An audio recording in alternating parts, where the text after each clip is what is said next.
आज का जो सेशन है इसमें हम बेसिकली कुछ एमडीआरटी के बारे में डिस्कस करेंगे, उसके बाद हम रिटायरमेंट प्लानिंग पे जाएंगे। तो सबसे पहले एमडीआरटी की बात करते हैं।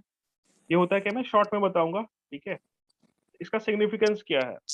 जैसे ये बच्चे स्कूल में पढ़ते हैं, ठीक है ना, तो एक होता है आपका एक अब जो भी क्लास है, जैसे स्टैंडर्ड 9th बी है, 9th सी है, या 10th बी 10th सी है, तो एक पर्टिकुलर क्लास हो गया, फिर उस सेक्शन हो गया। उसके बाद क्या होता है कि वो उसमें एबीसीडी, स्टैंडर्ड 9th में भी एबीसीडी सेक्शन अलग अलग होते हैं।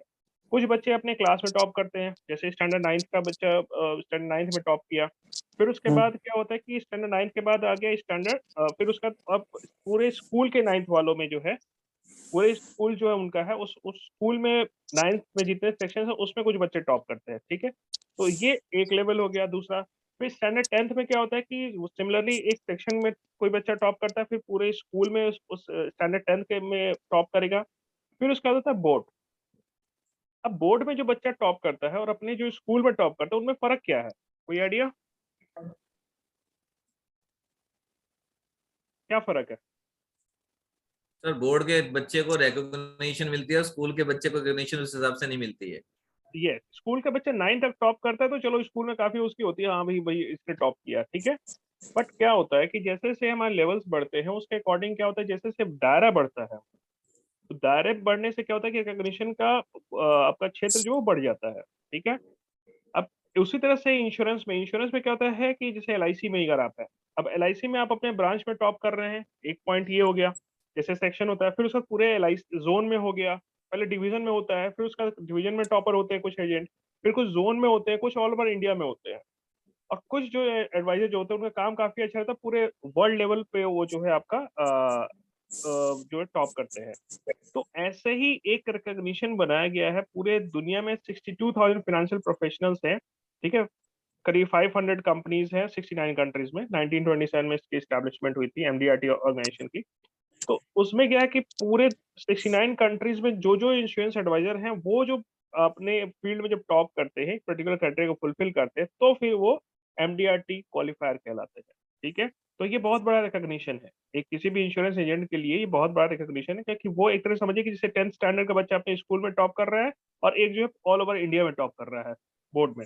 सिमिलरली यहाँ पे क्या अपने ब्रांच में टॉप कर रहा है, या फिर पूरे दुनिया में उसकी काउंटिंग हो रही है, पर्टिकुलर रिकॉग्निशन है, ठीक है। लास्ट ईयर 62,000 फाइनेंशियल प्लानर जो है प्रोफेशनल क्वालिफाई किए थे एमडीआरटी के लिए, out of which 31% were from LIC only. आप देख रहे हैं कितना बड़ा अमाउंट है। पूरे जितने भी एमडीआरटी क्वालिफायर थे लास्ट ईयर के, उसके 31%, 19,291 जो है आपके इतने एमडीआरटी क्वालिफायर थे, 31% आपको एलआईसी से ही थे, ठीक है। अब इसका सिग्निफिकेंस क्या है, चलिए ये देख रहे हैं आप, पहचान रहे होंगे, नीरज चोपड़ा, इन्हें भी जानते होंगे आप। आइए जान, इनमें क्या खास बात, तीनों में क्या कॉमन है, ये बताइए। तीनों फिगर्स में क्या कॉमन है। तीनों स्पोर्ट्स से हैं सर। और दूसरे तीनों जो है वो मेडलिस्ट हैं। और ठीक, थर्ड इनको वाला मेडलिस्ट। रिकॉग्निशन मिला हुआ है वर्ल्ड लेवल पे। थर्ड लेवल, थर्ड जो फिगर है इसमें आपका ये वो एथलीट का नहीं है, बेसिकली उन्होंने रिप्रेजेंट किया, बेसिकली इनमें आपको तिरंगा दिख रहा है ना। जब हाँ किसी जी। इंटरनेशनल इवेंट में हमारा ट्राई कलर जो तिरंगा जो फहराता है, तो उसमें हमें कैसी फीलिंग आती है, हम्म। अलग ही फीलिंग आती है सभी को, सबने हम्म, जिसने भी देखा होगा, ठीक है ना। हम्म, तो ये फीलिंग मैंने Indian flag is raise at international event, कभी भी इंटरनेशनल इवेंट में कोई ऐसा होता है तो मतलब हमें अंदर से अपने आप अलग ही खुशी मिलती है, ठीक है ना। वो कोई नहीं कहे कि ये एक रिकॉग्निशन हो गया, पूरे जितने हैं उनमें टॉप किया है इन्होंने। सिमिलरली अगर आप एमडीआरटी क्वालिफाई करते हैं, you get a chance to represent India on international forum. देख रहे हैं आप, एमडीआरटी इवेंट में ट्राई कलर होस्ट किया गया है, कैसी फीलिंग आएगी आपको। तो एमडीआरटी नॉट जस्ट आपका एक क्वालिफिकेशन है, ये एक अलग से आपको फीलिंग देती है। आप जब टीवी पे देखते हैं कि इंटरनेशनल कोई इवेंट हो रहा है, उस इवेंट में जब ट्राई कलर आता है, डिफरेंट कंट्रीज का वो जब भी जितने भी एथलीट्स है वो क्रॉस करते हैं, जब इंडियन फ्लैग दिखता है तो अलग ही वो खुशी हो जाती है। जो भी जितने भी इंडियन स्टेडियम में बैठ रहे थे, दे मतलब वो चीयर अप करते हैं। या कोई भी अगर स्पोर्ट्स में टॉप किया तो कोई इंडियन होगा वो चीयर अप करेगा, हम टीवी में देखते हैं हमें भी होता है। यही फीलिंग आपको आती है अगर जब एमडीआरटी क्वालिफाई करते हैं, तो आपको एक मौका मिलता है कंट्री के झंडे को पहराने का एमडीआरटी के इवेंट पे। पूरे दुनिया में जितने भी क्वालिफायर्स है, पीछे देख रहे होंगे आप, अलग अलग कंट्री से क्वालिफायर्स दिख रहे हैं आपको, दिख रहा है, उनके बीच में आपको जो है ये फर्स्ट करना होता है, ठीक है। You get a chance to address successful financial planners at an international platform. आपको एक मौका मिलता है पूरे दुनिया के जितने भी 62,000 फाइनेंशियल प्लानर्स हैं उनको संबोधित करने का एक मौका। वो आपसे पूछना चाहते हैं, सुना, world wants to hear your success story, ठीक है। ये ओरलैंडो में हुआ था, उसका ये है, एक क्लिप है ये, ठीक है ना। ये देख रहे हैं आप वॉइस के, ये जो एजेंट है इनका नाम है भरत पारिक। नाम सुना है आप लोगों ने भरत पारिक का? सुना है शायद, मेरे ख्याल से यूट्यूब पे चैनल बना रखा है इन्होंने अपना। ये मतलब इंडिया के टॉप एजेंट्स हैं, टॉप एजेंट्स में इनकी काउंटिंग, इनकी रैंकिंग अगर करें हम तो नंबर 1 और 2 में आते हैं। इनका देखिए एनुअल इनकम कितना है, दिख रहा है कितना है एनुअल इनकम, कितना है इनका? 4 करोड़। 4 करोड़ इनका एनुअल इनकम है। अब इनकी क्वालिफिकेशन क्या है? सिंपल, ये ग्रेजुएट है। जब इन्होंने ज्वाइन किया तो देखो क्या लिखा है, there was a time when the people were reluctant to buy insurance but now there is a much awareness about insurance that people are treating it at it just not a need but a want. Just like they buy car property, they are buying high sum assured policies. It also depends on all agents to explain them the benefits of LIC policy in a professional way. तो important क्या है training का? ये इतने बड़े adviser हैं फिर भी ये ट्रेनिंग्स अपनी जो है, जो इतने भी इनके स्टैंडर्ड के लेवल के, वो जरूर अटेंड करते हैं। ये ट्रेनिंग देते भी हैं, ठीक है, ये ट्रेनिंग लेते भी हैं। क्या लिखा है इन्होंने, पढ़िए आप। जो बंदा 4 करोड़ कमा रहा है, LIC में टॉप मोस्ट एजेंट है, क्या उसको ट्रेनिंग की जरूरत है? लेकिन फिर भी ये क्या कह रहे हैं कि it's all depends on us agents to explain the benefits of LIC policies. LIC के जो बेनिफिट्स हैं वो बताने, कैसे हम बताएं उस पे वो डिपेंड करेगा, प्रोफेशनल वे में बता रहे हैं। For that we need to spend some time on getting proper training and guidance from the development officer. जो भी इनके डेवलपमेंट ऑफिसर हैं उनसे आज भी कॉन्टेक्ट, इतना 4 करोड़ कमा रहे हैं ये, जो इनके डेवलपमेंट ऑफिसर उनसे ज्यादा नहीं, वो जो है इनसे ज्यादा नहीं कमाते होंगे, ये सबसे ज्यादा कमाते हैं। मतलब इंडिया में LIC में सबसे ज्यादा अर्निंग इन्हीं की होती है, बट स्टिल देखिए ही इज सो हम्बल, ठीक है। अब एक बात बताइए मुझे कि आपको ट्रीटमेंट के लिए 2 जगह जाना है। पहला ये हो गया, दिख रहा है, BMS Kanpur, IMB Lucknow, physician and surgeon, Walia clinic, doctor Vikas Kumar Walia. दूसरा ये है, अब देखिए इनके जो जो मिस्टर वालिया है, इनका जो बोर्ड लगा हुआ इसमें बड़े कलरफुल है, डिफरेंट कलर्स, बट ये नीचे वाला देखिए कोई कलर नहीं है। बट आप किससे ट्रीटमेंट कराना चाहेंगे? किससे करा? ऑब्वियसली सब नीचे वाले से ही कराएंगे। बिल्कुल प्लेन है, बट इनका सबसे बड़ा खासियत क्या है कि AIIMS new Delhi surgical oncology, ये सारी चीजें इनमें train eight AIIMS, king George medical university, university जोड़ी, ये जो है ना आपका, ये डिफरेंशिएट कर देता है उनको, ठीक है। आपसे कोई सजेशन इंश्योरेंस पॉलिसी लेने आएगा, दो, एक आप जा रहे हैं, कोई और ऐसा बंदा जा रहा है जो कि उसके नाम के नीचे बहुत सारे क्वालिफिकेशंस लिखे हैं, तो ऑब्वियसली क्या करेगा, वो उसी को चूज करेगा। With home do you want to get treated? Will you take an advice and consult from any expert और एनी एवरेज पर्सन? ठीक है, लेट्स सपोज एन एग्जांपल ले लिया मैंने, मिस्टर अमित कुमार है, वो LIC के एजेंट है, ठीक है ना। ये इनका सिंपल इनका कार्ड है, इस पे लिखा हुआ है। दूसरा देखिए, अमित कुमार ही है, बट इसमें क्या लिखा हुआ है, किससे लोग ज्यादा इंप्रेस होंगे बताइए? नीचे वाले से ही होंगे sir. Second one. Second one से, MDRT USA। ये जो लिखा गया है ना, ये सिंपल ये बता रहे, और इनको बोलने की जरूरत नहीं है, ये लोगो और ये USA, जैसे डॉक्टर्स का लिखा होता है वैसे ही इनका भी है कि यहाँ लिखा हुआ MDRT एंड USA। इसका यही सिंपल मतलब हुआ कि इनको जो है लोग सुनेंगे। तो ये MDRT ये होता है, आपको एक जो है ये क्या कर लेगा, आपको सबसे पहले ये स्टैंड आउट इन क्राउड करेगा, आपको क्राउड में से बिल्कुल अलग कर देगा। ये सारे नॉर्मल एडवाइजर्स हैं, और अगर आप कुछ क्वालिफाई करते हैं अलग, इसी कारण कहता हूँ कोई भी ट्रॉफी आती है, ट्रॉफी जरूर जीतिए। 5 पॉलिसी पे हो, 10 पॉलिसी पे हो, उसको जीतिए, और उसको ट्रॉफी के साथ जो फोटो आती है उसको अपने प्रेजेंटेशन में लगाइए। आपने मेरी कोई भी वो देखी होगी, उससे मैंने अपने जो है कुछ सेशंस देता हूँ, उसकी फोटोग्राफ जरूर लगाता हूँ। उससे क्या होता है कि अब उसमें सामने वाले पे थोड़ा इंप्रेशन पड़ता है।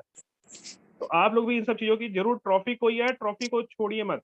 अभी पिछली जो ट्रॉफी आई थी कुछ लोगों ने जीता था, कुछ लोगों ने नहीं जीता, ठीक है, तो इसको जरूर कीजिए, ट्रॉफी को जरूर जीतिए, कोशिश कीजिए जीतने की, ठीक है।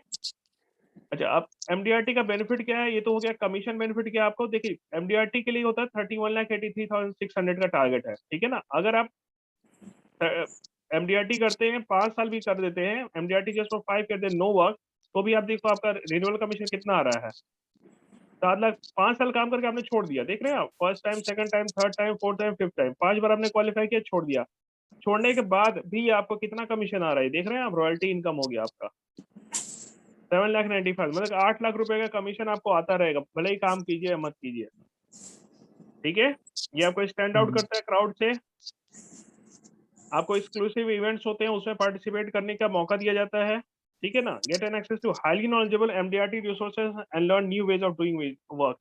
एमडीआरटी जो क्वालिफाई करते हैं उनको एक अलग ही एमडीआरटी प्रोफेशनल का एक अलग ही वेबसाइट है, उन्होंने अपना एक विकिपीडिया सॉर्ट ऑफ थिंग बना रखा है, तो सभी अपनी बातें शेयर करते हैं, वीडियोस अपलोड करते हैं, तो उससे आपको पता चलता है कि दुनिया में कैसे लोग करते हैं, क्या करते हैं, कैसे काम होता है, वो बहुत सारी चीज सीखने को मिलती है।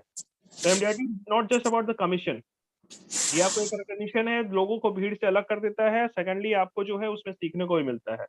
इसके अलावा आप गैलेक्सी क्लब क्वालिफाई करेंगे, ये सारी बेनिफिट्स है, ठीक है। मैं इसको शॉर्ट में कर रहा हूँ क्योंकि हमारा जो है अच्छा, एमडीआरटी कैसे अचीव करना है, 2 तरीके हैं, या तो कोई हेलीकॉप्टर शॉट मारिए जैसे कि सीधे सिक्सर लग जाए, ठीक है, या फिर टेकिंग स्मॉल स्टेप, पहाड़ पे चढ़ना है मुझे, या तो मैं इससे चढ़ जाऊंगा चढ़ते हुए, या फिर हेलीकॉप्टर शॉट लूंगा, सीधे एक बार में यहीं पे उतर जाऊंगा पीक पीक पे, और मेरा वो जो भी होगा अचीव हो जाएगा। सर या फिर मैं आवाज आवाज आ रही है सभी को, क्लियर है? आवाज रुक रुक आ रहा है एक्चुअली। सभी को क्लियर है? हाँ जी, हेलो, हाँ जी सर, क्लियर है बिल्कुल। कुछ क्लियर है यहाँ सर, पे क्लियर। नेटवर्क का इश्यू है मेरे ख्याल से, थोड़ा सा जो है ना नेटवर्क वाले एरिया में आ जाइए, ठीक है।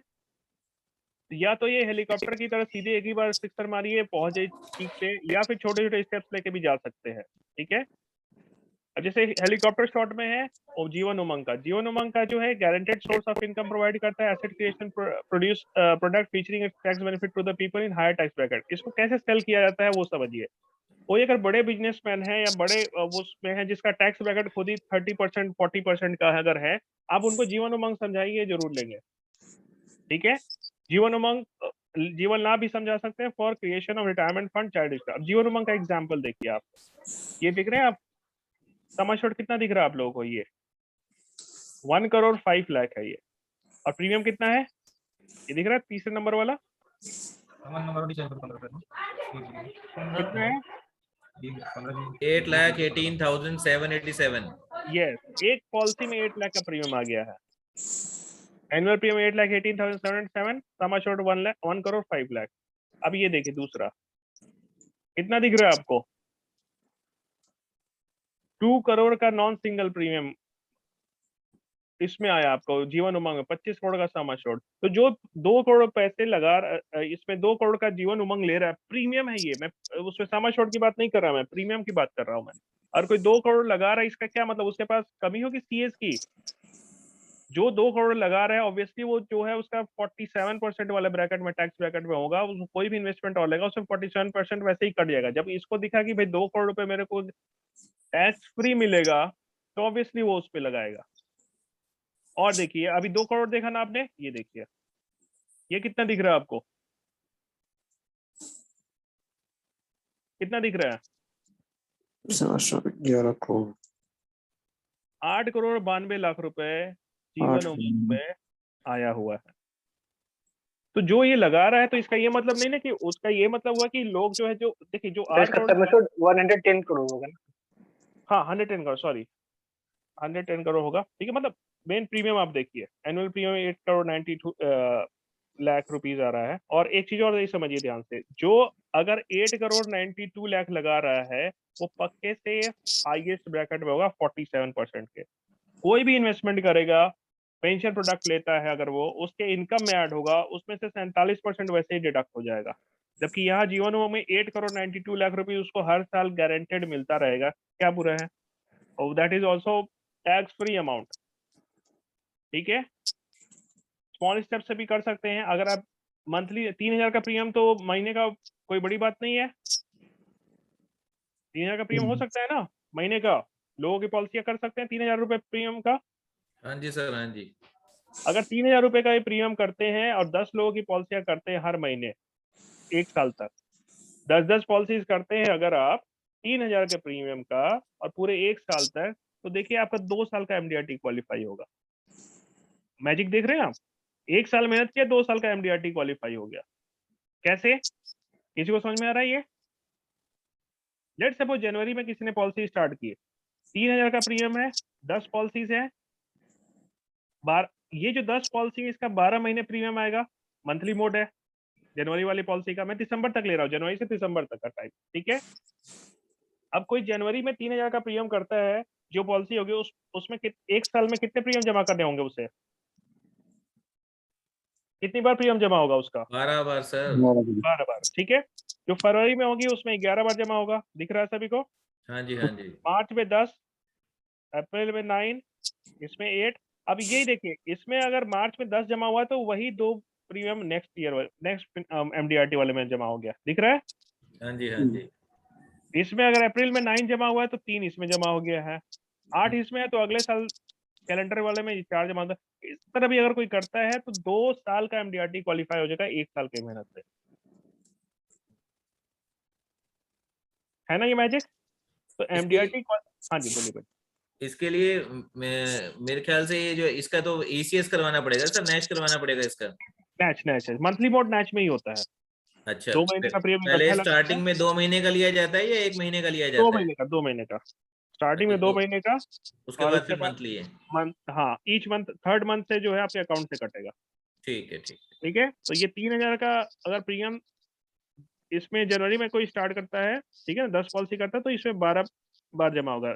अप्रैल में 3000 का प्रीमियम किया, फिर किसी का 10 पॉलिसियां कर दी, 9, इसमें अप्रैल से लेकर दिसंबर तक 9 जमा होगा, और उसके बाद ये देखिए यहाँ पे जो बाकी के 3 जमा प्रीमियम है वो अगले साल कैलेंडर एमडीआरटी में जमा होगा।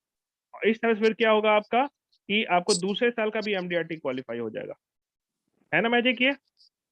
तो पॉइंट क्या है कि एमडीआरटी जो क्वालिफाई करने का होता है, जो रिकॉग्निशन मिलता है, इट्स नॉट लाइक कि आपको जो है बड़े शॉट्स करिए, छोटी छोटी से 3000 का प्रीमियम तो कोई भी दे सकता है, मतलब इतना मुश्किल नहीं है, कह सकते हैं महीने का सेव तो कर सकता है कोई भी। पर डे कितना हो गया? पर डे का 100 रुपए, हाँ जी सर। 100 रुपए तो बचा सकता है कोई भी। मान लीजिए 100 रुपए पर डे वाला भी पॉलिसी अगर आप करते हैं तो देखिए आपको कितना मिल रहा है, ठीक है। हाँ जी। तो छोटे छोटे स्टेप्स लेके भी कर सकते हैं, ये एमडीआरटी प्लानर है, इसको भी मैं समझाऊंगा, ठीक है। एमडीआरटी का इस साल का टारगेट जो आपका 7,95,000, आपको क्या करना है एमडीआरटी क्वालिफाई करने के लिए? 7,95,000 रुपीज अर्न करना, मतलब 8 लाख के आसपास आपको अर्न करना, सिंपल, आपकी अर्निंग बढ़ेगी, ठीक है। तो उसके लिए बड़े स्टेप्स लीजिए, छोटे लीजिए, कोई भी ले सकते हैं आप, ठीक है। चलिए अब मैं आता हूं आपको आज के मेन प्रेजेंटेशन पे, रिटायरमेंट प्लानिंग।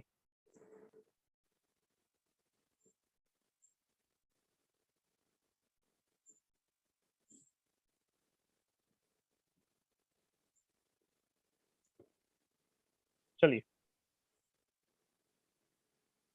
रिटायरमेंट प्लानिंग होता क्या है? ये कॉर्पस बनाना होता है फॉर द पर्पस, जब इन्वेस्टर का, जब कि सो दैट ही और she can lead a comfortable retired life, ठीक है। रिटायरमेंट प्लानिंग इंपॉर्टेंट क्यों है? लाइफ एक्सपेक्टेंसी बढ़ रही है, ठीक है। दूसरा, इंक्रीज इन डिपेंडेंसी रेशियो बढ़ रहा है हमारा।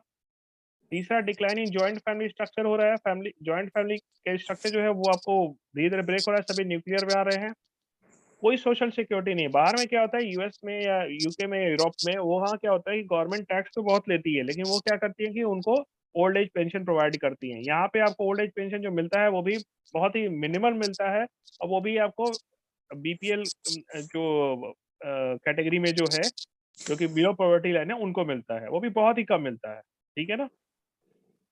इन्फ्लेमेटरी प्रेशर, इन्फ्लेशन का भी प्रेशर है इस पे, ठीक है, क्योंकि धीरे धीरे इन्फ्लेशन आपका बढ़ते जाता है। ये आज के समय में हो क्या रहा है, at the age of 25 we think it is too early to start retirement. ये सही लिखा हुआ है नहीं लिखा है?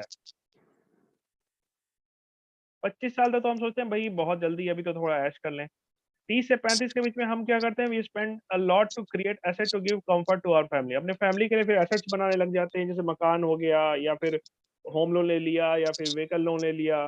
40-45 तक बच्चों के एजुकेशन में लग जाते हैं। 50-55 आता है, जब बच्चे सेटल हो जाते हैं, सारी चीजें हो गई, तो उसके बाद हमें जो है सेव करने की सोचते हैं, जबकि बहुत देर हो जाती है तब तक। क्योंकि आप जितनी डिले स्टार्ट कीजिएगा उतना ही ज्यादा आपको सेविंग का अमाउंट ज्यादा करना पड़ेगा। सभी एग्री करते हैं इस बात से? बिल्कुल सर, बिल्कुल। ठीक है, तो ये जो चीजें आपकी। अच्छा, अब इंडियन इकोनॉमी की बातें कर ले थोड़ा सा। एन्युटी बताता है पेंशन। धीरे धीरे क्या होता है, विथ टाइम एन्युटी रेट जो है डिक्रीज कर रहा है, इनकम टैक्स का रेट इंक्रीज करेगा, बोरोइंग रेट डिक्रीज करता है। कैसे? देखिए, जब भी कंट्री डेवलप होती है आपकी, ठीक है ना, तो ये 3 चीजें याद रखिएगा। एन्युटी रेट डिक्रीज करेगा, इनकम टैक्स रेट इंक्रीज करेगा, और बोरोइंग रेट आपको डिक्रीज करता है। इंडियन जीडीपी देखिए हर साल बढ़ते जा रही है। 2019 का है, मैंने वही लिया है, क्योंकि उसके बाद का जो है आपका कोरोना के कारण से उसमें एग्जैक्ट फिगर नहीं आ रहा था। बट फिर भी जीडीपी बढ़ी ही है हमारी। ठीक है, ग्रोइंग भी अभी आपने देखा भी होगा कि अराउंड 7 to 8% का ग्रोथ उसमें बजट में बताया भी गया है। ये पूरे वर्ल्ड के जितने भी, जैसे हमारे यहाँ आरबीआई है, उस तरह से पूरे वर्ल्ड की जितनी भी कंट्रीज है उनका एक सेंट्रल बैंक होता है। जैसे हमारे यहाँ आरबीआई, उसके यूएसए वो क्या करते हैं, सेंट्रल बैंक। जैसे आरबीआई है हमारे यहाँ रेपो रेट डिसाइड करती है, वहां पे हर कंट्री का रेपो रेट उस कंट्री का जो भी सेंट्रल बैंक होता है वो डिसाइड करता है। यूएसए का अभी 0.25 चल रहा है, चाइना का 3.85, जापान का तो निगेटिव है, यूके का 0.1 है, जर्मनी का 0% है, फ्रांस का 0% है। 0% कहने का मतलब ये हो गया कि इनका जो भी लोन का रेट या फिर सेविंग का रेट होगा इसी के आसपास रहेगा, ज्यादा नहीं होगा। लोन का रेट आपका जो होता है स्टैंडर्ड, आपका जो है होम लोन की बात करें तो जो रेपो रेट होता है उससे 2% के आसपास ज्यादा होता है। जैसे हमारे इंडिया में 4% अभी है, ठीक है, रेपो रेट, तो हमारा होम लोन करीब 6 या 6.75 के आसपास चलता है। ठीक है, तो ये जो आपका है सेंट्रल बैंक का रेपो रेट का है ये। ठीक है, इंडिया की जीडीपी देखिए हर साल बढ़ते जा रही है आपको। तो जब कंट्री डेवलप करता है, जैसे यूएसए हो गया, इनका रेपो रेट धीरे धीरे घटता जाएगा। तो जो कंट्रीज डेवलप है देखिए सबका रेपो रेट कम है। जो आपको डेवलपिंग कंट्री जैसे इंडिया हो गया, ब्राजील हो गया, रशिया हो गया, इन्हीं का ज्यादा आपको दिख रहा होगा। बाकी जितने भी डेवलप्ड हैं सबका कम है। और ये फ्यूचर है इंडिया का, ये इंडिया का फ्यूचर है। तो जीडीपी भी बढ़ रही है हमेशा, अब धीरे धीरे हर साल बढ़ रही है, इसी कारण से वो भी डिक्रीज करेगा। इंडियन जीडीपी बढ़ रहा है हमारा। रेपो रेट लास्ट 10 ईयर देखिए आपका क्या है इंडिया का, जो जैन 14 में 8% था, आज 4% पे हो गया है। ठीक है, फरवरी 2022 को आपको 4% दिया, अक्टूबर 20 से जो आपका है वही रहा है। तो रेपो रेट के आसपास ही आपका सेविंग का रेट, लोन का रेट, सब कुछ डिसाइड होता है। ये चीजें मैं क्यों बता रहा हूँ, कस्टमर को ऐसे ही समझाइए। एक्चुअली क्या होता है, कस्टमर को फ्यूचर के बारे में नॉलेज नहीं होता। फ्यूचर के बारे में जो नॉलेज नहीं होता है तो हमें बताने की जरूरत है कि क्यों ऐसे हम आपको इस प्रोडक्ट की नीड क्यों है, इस प्रोडक्ट का सिग्निफिकेंस क्यों है। वो कब पता चलेगा, जब आप जो है इन सब चीजों को शो कीजिएगा। ठीक है, तो पहले आप कभी भी कस्टमर के पास जाइए तो सबसे पहले उसको थोड़ा सा बेसिक इकोनॉमिक्स के फैक्ट के बारे में बताइए कि इसमें क्या होता है आपको, कि इकोनॉमी में क्या होता है कि फ्यूचर में एन्युटी रेट डिक्रीज करता है, इनकम टैक्स का रेट इंक्रीज करेगा, और बोरोइंग और लोन का रेट जो है वो डिक्रीज करेगा। हाउसिंग लोन याद कीजिए, आज से 5 साल पहले कितना हुआ करता था, किसी को आइडिया है कुछ, कितना था? सर 10 के अप्रोक्स। 10 के अप्रोक्स था अभिषेक जी, और अभी कितना है? सर अभी 6.5 से स्टार्टिंग है। 6.5 से स्टार्ट है। तो वही मैं कह रहा हूँ कि धीरे धीरे जैसे जैसे आपको कंट्री डेवलप करती है, बोरोइंग रेट डिक्रीज करता है। बोरोइंग रेट क्यों डिक्रीज करती है? कि गवर्नमेंट चाहती है कि लोग जो है ना पैसा लेके खुद से अपना कुछ करे, सो दैट की एम्प्लॉयमेंट का जो है पोर्शन आपका जो है वो जनरेट हो, गवर्नमेंट पे भार ना पड़े एम्प्लॉयमेंट का। तो आने वाला टाइम आप जैसे देख भी रहे होंगे, अभी पीछे वो गवर्नमेंट जॉब के लिए, रेलवे के लिए वो काफी वो भी तोड़ फोड़ भी हुई थी, मतलब काफी आंदोलन भी हुआ था उसका। क्योंकि आने वाले टाइम में गवर्नमेंट जो है बोरोइंग रेट्स बिल्कुल कम कर देगी। जैसे बाहर की कंट्रीज में बोरोइंग रेट आपको 1% के आसपास का है। यही फ्यूचर है, यही जो आपका है ये फ्यूचर है आपका इंडिया का भी। क्यों? क्योंकि इंडिया भी धीरे धीरे डेवलप कर रहा है, और जब कंट्री डेवलप करती है तो उसके अकॉर्डिंग फिर क्या होता है आपका, तो सारी चीजें फिर से दोबारा आपको यही फ्यूचर। कभी यूएसए में भी यही कहानी थी, वहां भी हाई था, आज जो है वहां बहुत कम है, और ये होने वाला है आपको सभी जगह। ओके, तो अब जैसे, तो ये कस्टमर को समझाइए। ये पीपीटी में इतना बनाया हुआ मैंने क्यों है, क्योंकि ये आप ऐसे ही अब, अच्छा मैं एक सिंपल आप लोग को एक टास्क देता हूँ। आप अपने आप को एज ए कस्टमर समझिए, मुझे एडवाइजर समझिए, ठीक है। मैं जो प्रोडक्ट आपको समझाऊंगा उसमें देखिए क्या इम्पैक्ट पड़ता है आपके आपके थॉट प्रोसेस पे। क्या आपको ये प्रोडक्ट जो समझा, जो वे आउट समझाने का है, वो आपको समझ में आ रहा है, वो ज्यादा इफेक्टिव है या नहीं है, ठीक है। ध्यान समझिए, एज ए आप एज ए कस्टमर रहिए, मुझे समझिए कि मैं LIC के एडवाइजर हूँ, ठीक है। मैं आपको एक पॉलिसी कुछ नॉलेज दे रहा हूँ, आप इसको ध्यान समझिए। कंट्री की GDP बढ़ेगी तो आपको रेपो रेट डिक्रीज होता है, ठीक है। नेक्स्ट, रेपो रेट देखिए इंडिया का, जैसे कंट्री डेवलप हो रही है, GDP बढ़ रहा है, आपको रेपो रेट कम होता जा रहा है, ठीक है। लास्ट 10 ईयर इंडिया का रिपोर्ट देखिए घटता जा रहा है। इंडिया का expected repo rate after 15 years क्या होगा, क्या होना चाहिए 15 साल के बाद, बताइए कोई, कितना होगा? 4%। 4 तो अभी है। अरे वैसे 4 अभी है, ये अभी का दिखा रहे हैं। ये जीरो ही पर जीरो होगा सर फिर। जीरो तो नहीं होगा अभी, कह सकते हैं 2 या 1%, अच्छा। अप्रोक्सीमेट 1% हो सकता है, कह सकते हैं, जिस स्पीड से घट रही है। देखिए मैंने क्या किया, मैंने आपसे सवाल पूछा, आपको यही करना है, कस्टमर से पहले पूछिए, ये तरीका होता है। प्रोबिंग एक वे है आपको कस्टमर को सेटिस्फाई करने का। सबसे पहले मैंने आपसे क्या, आपसे ये दिखाने से पहले मैंने आपसे पूछा, आप अगर मैं पहले दिखा अप्रोक्सीमेटली 1% होगा तो आप उस पर कहते अरे नहीं हो सकता है। अब मैंने आप ही से पूछा, तो ऐसे ही कस्टमर को समझाइए कि भाई सर एक बात बताओ, आपका जो है 15 साल का आपने ये डेटा देखा, इस डेटा के वो देखने से आपको देखिए जनवरी में आपको 8% था, आज फरवरी 22 में आपको जो है ना ये हो गया है 4% का, ठीक है। अब सर एक बात बताओ, इसके अकॉर्डिंग 15 साल, 14 से 22 कितना हो गया, 7 साल हो गए ना करीब करीब, 8 7 साल हो साल में, गए सर। हाँ हाफ हो गया है ये। तो अगले 15 में क्या होगा, 4 का हाफ 2, 7 में क्या होगा, 4 का हाफ 2, 2 का हाफ 1, 1 पे आ जाएगा वो। ऐसे कस्टमर को समझाइए, ठीक है। सेकंड, पेंशन का रेट घटता जा रहा है।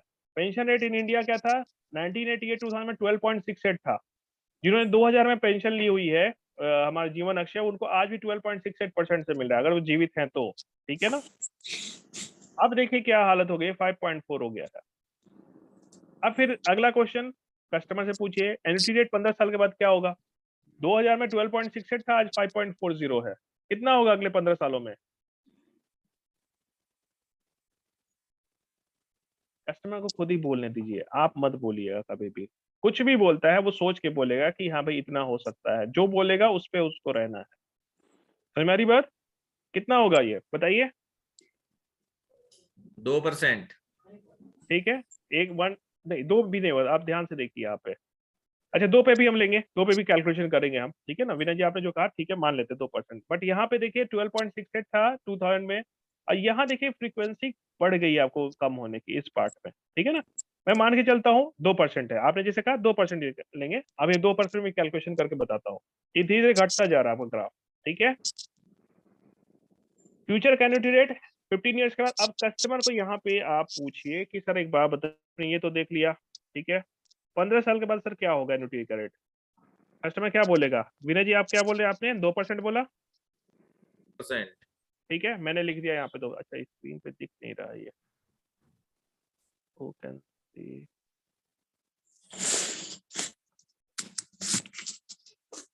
अब दिख रहा है 2% दिख रहा है, 2%। चलिए नेक्स्ट क्वेश्चन पूछिए सर। 20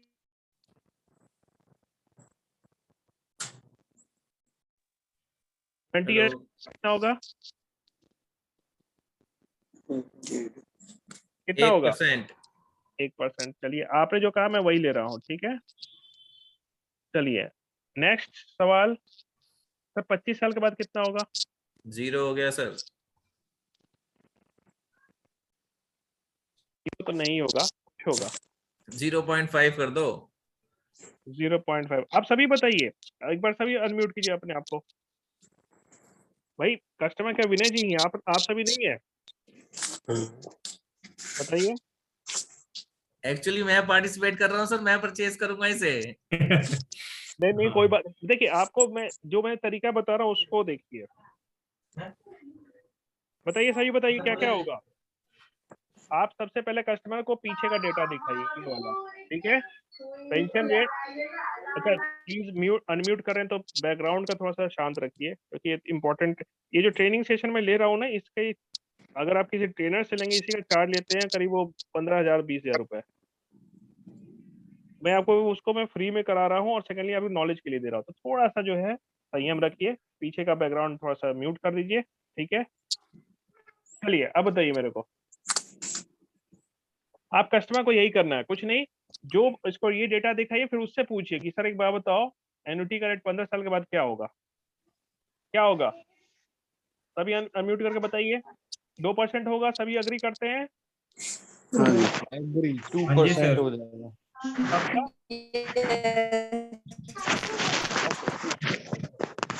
नाउ 20 साल के बाद क्या होगा? It should be 1.5% I think. Okay चलिए 1.5 ले लिया गौरव जी, आपने कहा कोई बात नहीं, जो आप लोग कहेंगे मैं वही लूंगा, मैं एक्स्ट्रा नहीं लूंगा, ठीक है, क्योंकि जो कस्टमर कहता है वही सही होता है ना। 1.5% ले लिया, चलो ओके नेक्स्ट।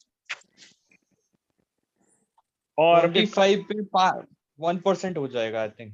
25 पे 1%। चलिए 1% ले लिया मैंने, 1% ले लिया मैंने, सभी अग्री कर रहे हैं इस बात को। हाँ जी। इसमें मैंने कुछ ऐसा ज्यादा बढ़ा के तो नहीं लिया, जो आपने कहा मैंने वही लिया। आपको भी यही करना है, कस्टमर से यही बात करनी कि सर जो है ना, आप जो कह रहे हो मैं वही लिख रहा हूँ, 15% है, 20% है, सॉरी 15 साल पे, 20 साल पे, 25 साल पे, उसके लिए इंपॉर्टेंट क्या है। अच्छा एक बात बताइए, अगर मैं ये डेटा नहीं दिखाऊं कस्टमर को, तो वो उसको पता होगा, ये प्रिडिक्ट कर पाएगा 2%, 1% और 1.5% का? बिल्कुल भी नहीं कर पाएगा सर, उसे इस बात का पता ही नहीं है। नहीं करेगा, किसी को पता ही नहीं है सर इस बिल्कुल बारे भी में। नहीं सर। नहीं पता, नहीं बता। नहीं पता, तो इसी का इंपॉर्टेंट क्या है, पहले ये दिखाई, तो थोड़ा सा दिमाग में चीजें पहले डालिए कस्टमर के, ठीक है, उसके बाद जो है ये चीजें उठाइए, उसको पूछिए 15 साल में 2%, 20 में 1.5%, 25 में 1%, कहता है ठीक है, बोले ओके। अब बढ़ते हैं हम, एक और बात उसे बता दीजिए कि जो एन्युटी मिलता है वो टैक्सेबल होता है, पता है आप लोगों को, वो आपके इनकम में ऐड होगा, और इनकम में ऐड होने से फिर क्या होगा, वो एक मिनट, कम टैक्स लगेगा उसके ऊपर। हाँ उस पे जो है टैक्स वो चार्जेबल रहता है आपका। एक मिनट रुकिएगा जरा,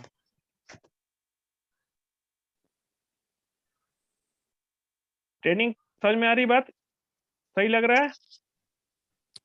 हाँ जी। इसको यूटिलाइज करना है आपको, ठीक सर है। LIC से जो मिलता है उसमें टैक्स लगता है? जीवन अक्षय जीवन शांति जो है वो एन्युटी है, वही एन्युटी आपको आगे चल के खरीदना होता है, वो टैक्सेबल है। बाकी जो दूसरा एक प्रोडक्ट है उससे मैं बताऊंगा, वो टैक्स फ्री होता है, ठीक है। अभी धीरे धीरे देखते जाइए इसको।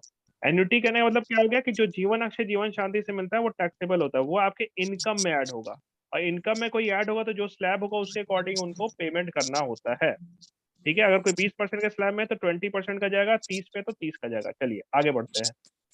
अब इंडिविजुअल पेंशन प्लानिंग का क्या है, ऑप्शन क्या है, जो प्राइवेट में जॉब करते हैं या फिर कोई बिजनेसमैन है उनके पास क्या ऑप्शन है, दो टाइप के प्लानिंग होती है। पहला प्लानिंग होता है एक्यूमुलेशन फेज। एक्यूमुलेशन फेज करने का मतलब कि लेट सपोज कि अगर वो अभी 30 साल का है या 35 साल का है, तो वो क्या करेंगे कि वो 60 साल तक पैसा जमा करेंगे, कैसे, कई फंड बनाएंगे और उस फंड से फिर एक पेंशन प्रोडक्ट खरीद लेंगे, यही होता है, ठीक है। तो ये इसमें फंड, अब ये जो पार्ट है आपका जमा करने का 35 टू, अगर 30 से 60 के बीच का टाइम है या 35 टू 60 के बीच का टाइम है, ये जो फंड जमा करने का है ये अलग हो सकता है। बट ये जो पेंशन का पेज है आपका, पेंशन ये फिक्स है आपका, वो LIC में जैसे जीवन अक्षय है उसी से आपको लेना है आगे चल के, ठीक है, उसी से आपको आगे चल के लेना है। चलिए आगे बढ़ते हैं फिर। अब ये आपको क्या क्या हो गया है समझ गए सभी। तो एक्यूमुलेशन फेज में आपको या तो PPF में कर सकते हैं, कुछ लोग PPF में करते हैं कि PPF में 15 साल या 20 साल जमा किया, उस पर जो पैसा आया फिर उससे हम जो है आपको ये चीज जीवन अक्षय में इन्वेस्ट करके पैसा ले लेंगे। दूसरा SIP करते हैं या फिर इक्विटी में इन्वेस्टमेंट करते हैं, ठीक है ना, शेयर मार्केट में इन्वेस्ट करते हैं, कहते हैं कि शेयर मार्केट में इन्वेस्ट करते हैं उसमें हमारा रिटर्न अच्छा आएगा, ठीक है। वो ये सारी चीजें हम देखेंगे आज। यही ऑप्शन है कि और कोई ऑप्शन है एक्यूमुलेशन का,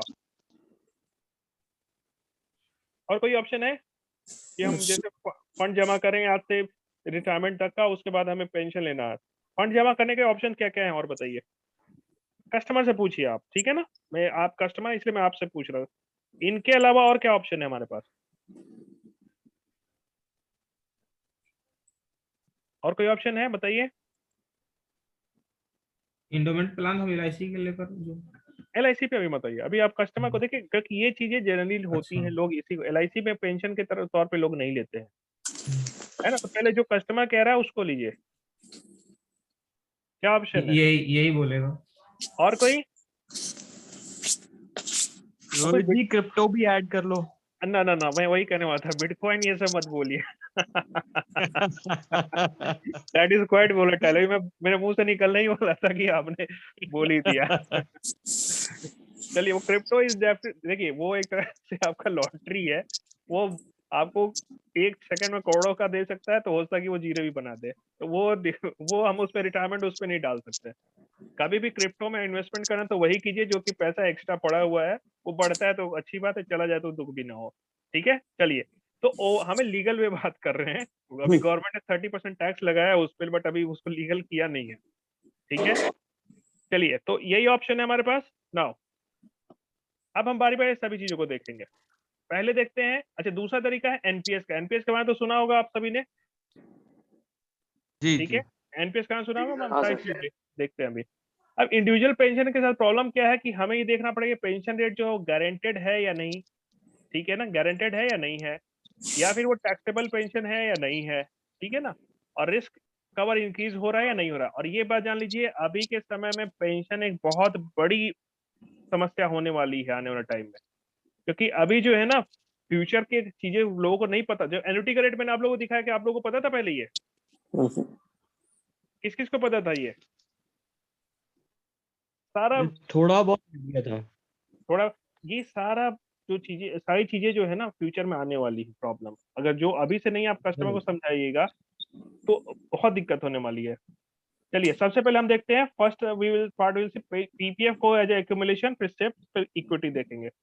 पीपीएफ को अगर हम सॉर्ट ऑफ इन्वेस्टमेंट टूल लेते हैं for the accumulation of fund, तो देखिए प्रॉब्लम क्या है। पीपीएफ का रेट क्या हो रहा है आपका? 86, 80, 99 में आपने देखा होगा 12% था, टिल 99 तक, 86 से 99 तक। फिर उसके बाद 7.10 आज भी है, ठीक है। तो जिसने अगर मान लीजिए आज से लेट सपोज 15 साल पहले स्टार्ट किया, गौरव जी आपने कब से इन्वेस्टमेंट स्टार्ट किया था पीपीएफ में? सर मेरे 15 साल हो चुके हैं, अभी 2 साल और है आगे, तो नेक्स्ट 5 ईयर का कोर्स चल रहा है। आपने वो बढ़ा दिया होगा 5 साल का, तो बेसिकली आपने हाँ, स्टार्ट 5 किया साल। होगा मेरे ख्याल से 15 हो चुके हैं ना, 18, मेरा आई थिंक 2004 में स्टार्ट हुआ था सर। 4 में स्टार्ट हुआ 2004 था। में। उस समय आपका ये 8% का रेट मिल रहा था, करेक्ट करेक्ट। ठीक है। आज हो गया 7.10। नाउ अब एक बात बताइए, जब इन्वेस्टमेंट स्टार्ट किया था 2004 में, तो आपने 8% के अकॉर्डिंग कैलकुलेट किया होगा सब कुछ? 8% के अकॉर्डिंग, यस। अब ये बताइए मुझे कि अगर 8%, अगर जैसे मैंने सुकन्या में बताया था पिछली बार, आज 7.10, राइट। आने वाले टाइम, अच्छा आने वाले टाइम में बढ़ेगा घटेगा? घटेगा। ये घटेगा जी। घटेगा सर। घटेगा, डाउन होगा।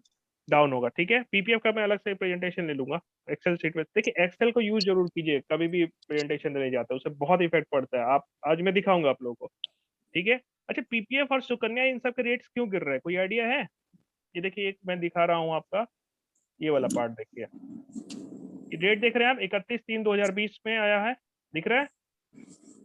उस समय पीपीएफ का रेट भी दिखाता, ये देखिए 31/3/2021 जो कि विड्रॉ हो गया था सर्कुलर, जो 31/3/2020 को था वो 7.1 दिख रहा है, 7.9 से कितना हो गया है, 7.9 दिख रहा है सभी को, जी। ये वाला पार्ट। और फिर जो सर्कुलर विड्रॉ हो गया था उसमें 7.1 से 6.4 डायरेक्ट कर दिया गया था, बट इलेक्शन था बंगाल का, इसके कारण से विड्रॉ कर लिया गया। ये सब कस्टमर को दिखाइए, मैंने जो चीजें बता रहा हूँ सारे फैक्ट एंड फिगर के साथ बता रहा हूँ, है ना। करेक्ट। अब क्यों गिर रहा है ये देखिए, why the rates of small saving schemes decreasing in future, will decrease in future. Post office deposit, social security में PPF, Sukanya Samriddhi, senior citizen scheme, saving certificate, NSC, KVP, Kisan Vikas पत्र, यही होता है। यही 3 ब्रॉड में डिवाइड किया गया है। इनको जो है गवर्नमेंट ने क्या किया था कि एक फंड बना दिया इन्होंने, कहा कि नेशनल स्मॉल सेविंग फंड बनाएंगे, एनएसएसएफ बनाएंगे। अनम्यूट की किसी का आवाज आ रहा है, म्यूट कीजिए प्लीज। तो नेशनल स्मॉल सेविंग फंड बनाया। पहले क्या होता था, पहले जो होता था पीपीएफ का रेट सब हाई रहता था, गवर्नमेंट उस पे वो अच्छा रिटर्न देती थी। अब उसके बाद क्या किया गवर्नमेंट ने, नेशनल, देखिए किसी का फिर आ रहा है आवाज, वो सुन भी नहीं रहे होंगे फिर। रजत जी, सर आप अनम्यूट कर दो ना सबको। अरे आज थोड़ा सा सेटिंग में प्रॉब्लम हो गई क्योंकि हमने उसको कुछ चेंज किया था, इसी कारण से शेयर भी ज्यादा नहीं हो पा रहा। कोई नहीं, अभी करते हैं, इसका प्रैक्टिकल करेंगे। तो national small saving fund government ने बनाया, उस फंड में फिर क्या किया कि ईज पे जो पैसा था पोस्ट ऑफिस डिपॉजिट से है वो डाला, सोशल सिक्योरिटी का जो है वो डाला, सेविंग सर्टिफिकेट जितने हैं उनका पैसा इसमें डाला, और फिर ये जाता कहाँ है, रिमेनिंग। इसमें क्या होता है आपका, use by central government for physical deficit. Government अगर कोई बजटीय घाटा होता है, फिजिकल डेफिसिट कहते हैं, उसमें आपको क्या होगा, उसको क्या करते हैं कि वो इसमें गवर्नमेंट इसी से पैसे निकालती है, ठीक है। स्टेट गवर्नमेंट्स को लोन देती है, और पीएसयू, एफसीआई, एनएचएआई, इन सबको जो है ना आपको इसी से जाता है, नेशनल स्मॉल सेविंग फंड से जाता है, और रिमेनिंग जो बचता है उसको जीसेक में इन्वेस्ट करती है। अब इसमें देखिए ध्यान से, अगर कंट्री डेवलप होती है, ये आप लोग को खुद बताइएगा, अगर कंट्री डेवलप होगी तो इसकी जरूरत पड़ेगी गवर्नमेंट को? नो, क्यों? क्योंकि नहीं गवर्नमेंट, क्योंकि जो जब कंट्री डेवलप होती है तो गवर्नमेंट का जो आपको जो रिसिप्ट्स होती है, टैक्सेशन, इन सबसे वही इतनी ज्यादा होगी, इसकी जरूरत नहीं है।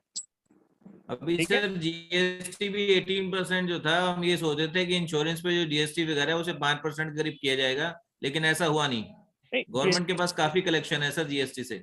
हाँ जीएसटी से है, बट इंश्योरेंस में सभी पे 18% नहीं है आपका, आपका जो है ना 4.5% है इंडोमेंट प्लान पे, मनी बैक पे, इन सब पे वो है। फर्स्ट ईयर पे है सर, उसके बाद 2.25 समथिंग रहता है, क्या रहता है उसके अंदर? 2.25 हो गया, तो और बेसिकली हेल्थ क्या है कि, इंश्योरेंस पे तो ईयरली का 18% रहता है सर उसके अच्छा अच्छा अंदर। अच्छा अच्छा, चलिए कोई नहीं। तो बेसिकली क्या है कि आने वाले टाइम में गवर्नमेंट का जो डिपेंडेंसी इस पे है ना, ये जो आपको दिख रहा है, इस पे कम होता जाएगा, और जब इस पे कम होगा, गवर्नमेंट को पैसे ही नहीं चाहिए होगा, स्टेट गवर्नमेंट, अब स्टेट गवर्नमेंट ने क्या किया है कि उनको ऑप्शन दे दिया गवर्नमेंट ने, सेंट्रल गवर्नमेंट ने, कि आप मार्केट से बोरो कर लो, तो मार्केट से बोरो करना चीपर होता है, तो स्टेट गवर्नमेंट ने इससे बोरो करना करीब करीब बंद कर दिया, कुछ एक स्टेट्स को छोड़ के, क्योंकि उनको मैंडेटरी है।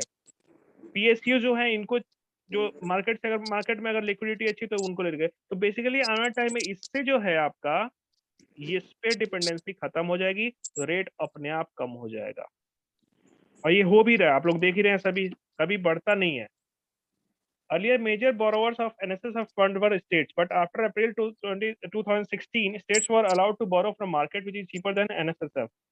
ठीक है, उससे सस्ता है, और कंट्री जब डेवलप करती है, गवर्नमेंट की रिसिप्ट और इनकम बढ़ेगी, तो डिपेंडेंसी एनएसएसएफ फंड पे ग्रेजुअली डिक्रीज करेगा, और इसी कारण से आने वाले टाइम में स्कीम्स के रेट डिक्रीज करेंगे, इसी कारण से पीपीएफ, सुकन्या, सब का रेट डिक्रीज कर रहा है, और फ्यूचर में भी डिक्रीज करेगा। ये क्लियर है सभी को?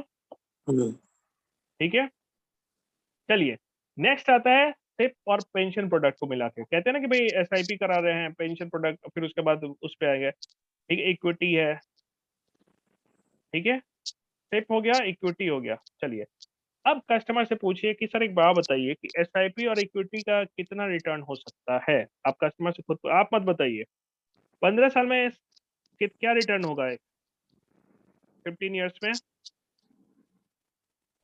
15 पूछे, 20 पूछे, 25 पूछिए, क्या रिटर्न हो सकता है, बताइए। सर 15 साल में लगभग 25 से 30%। अच्छा ठीक है, और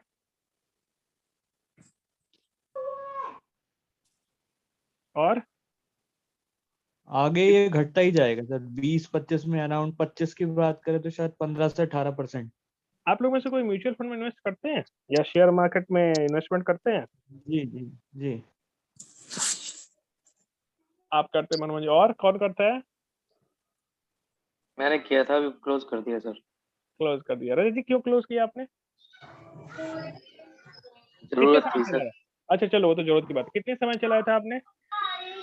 एसआईपी मैंने 3 साल चलाया था सर। क्या रिटर्न आ रहा था? रिटर्न तो कुछ भी नहीं आया सर, वो लॉकडाउन में डाउन हो गया था। चलिए, वो तो कोइंसिडेंटली उस समय फिर क्या मैंने, था, कुछ नहीं आया होगा। हाँ, चलिए, फिर प्लस में आया तो मैंने वापस निकाल लिया था। 15 to 25 करके लॉन्ग टर्म में आपको 10 से 11% लॉन्ग टर्म में आता है, कहीं भी आप उठा के देख लीजिएगा 10 से 11% ही रहता है। 20-25 आपको 2 से 3 सालों में होता है, पहला साल भले ही 20% दे देगा, 25 दे देगा, आप कहीं उठा के देखिएगा 10 से 11% ही रहता है। मैंने वही, कोई इन्वेस्टमेंट सर करते मेरा हैं? हाँ हाँ 10% ही था सर, 10% के अराउंड ही था। हाँ, वही रहता है। 3 साल में आपका जो है 20 से 22 भले ही रहेगा, ये पहले साल आपको 25%, कभी 40% भी रहता है, दूसरे साल एवरेज आउट, क्यों होता है वो मैं आगे बताऊंगा आप लोगों को किसी सेशन में। ठीक है। तो 10 से 11% ही आपका एक हेल्दी रिटर्न माना जाता है लॉन्ग टर्म के लिए। कोई भी लॉन्ग टर्म का होगा 10 से 11% ही रहता है। किसी ने इन्वेस्टमेंट किया है लॉन्गर टर्म के लिए 10 से 11 साल के लिए, या सॉरी 15 से 20 साल का अभी किसी का है होराइजन जिन्होंने किया हुआ है ऑलरेडी? तो स्टार्ट ही किया है अभी तो। आपने स्टार्ट किया गौरव जी, ठीक है। अभी कितना रिटर्न दिख रहा होगा? अभी 20-22 दिख रहा होगा, 25-30 भी दिख रहा होगा? हाँ अभी तो ज्यादा ही दिख रहा है। ज्यादा दिख रहा है तो एवरेज आउट हो जाता है। क्यों एवरेज आउट होता है? क्योंकि ग्रोथ बेस जो होता है ना, याद रखिएगा, 2 का 5 होना आसान है, ठीक है, बट 5 का आपको 25 होना मुश्किल है। ठीक है, 2 का स्क्वायर आपका 4 हो सकता है, बट 5 का 25 होना बड़ा मुश्किल होता है, क्योंकि वो बेस बढ़ जाता है हमारा। ठीक है, अभी देखेंगे सारी चीजों को। तो 10 से 11% का आपको हेल्दी रिटर्न होता है। अगर कस्टमर कहता है जैसे आप लोगों ने कहा 20-22, तो आप लोग गूगल में सर्च कीजिए, उसमें दिखाइए। ठीक है ना, किसी भी म्यूचुअल फंड का उठा के देख लीजिएगा, एवरेज निकालिएगा, आपको 10 से नीचे ही रहता है, बट मैं 10 से 11% मैक्सिमम ले रहा हूँ। ठीक है, ये कस्टमर को उसी से पूछिए, उससे अगर नहीं है उसको आता है तो गूगल में दिखाइए, प्रूफ दिखाइए, और यही आपको 10 से 11% का आएगा। ठीक है, अब मैं आपको थोड़ा सा एक्सेल प्रेजेंटेशन एक दिखाता हूँ। एक्सेल प्रेजेंटेशन, हाँ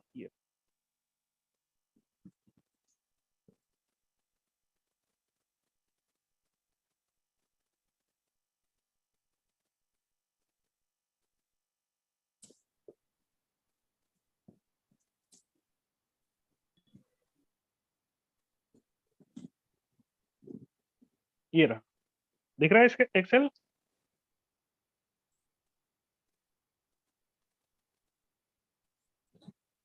दिख रहा है? दिख रहा है। ओके, मैंने 3 इस पे टैब्स दिख रहे हो आपको, नीचे देखिए 15 ईयर इन्वेस्टमेंट दिख रहा होगा, दिख रहा है? फिर आपको 20 ईयर का इन्वेस्टमेंट दिख रहा है, और 25 ईयर का इन्वेस्टमेंट दिख रहा है। ठीक है ना, मतलब ये जैसे मैंने आप कस्टमर से पूछा कि आपको 15 ईयर्स में कितना होगा, तो सब में 10 से 11% ही मैक्सिमम होता है। 10 to 11% का ही आपको मैक्सिमम आएगा। अब एक बात बताइए, मैंने पहले 15 ईयर्स का इन्वेस्टमेंट लेते हैं, थोड़ा बड़ा साइज फॉन्ट बढ़ा दूं या ठीक है, दिख रहा है? चलिए मैं बढ़ा देता हूँ थोड़ा सा, रुकिए 1 मिनट। यहाँ ये आपका मैंने एजम्पशन जो कर रखा है, एजम्पशन क्या किया हुआ है कि एक पर्सन है 45 ईयर का, ठीक है ना, 60 साल की एज तक उसके 61 पे उसका पेंशन स्टार्ट होगा, 15 साल जमा कर रहा है, उसका टैक्स रेट 20% का है, एन्युटी का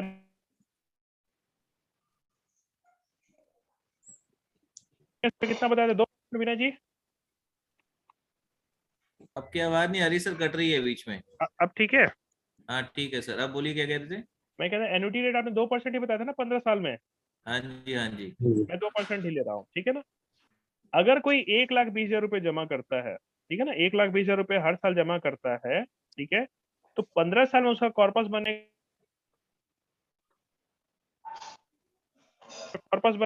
42 लाख रुपीज का। अब ये कैसे पता चलेगा?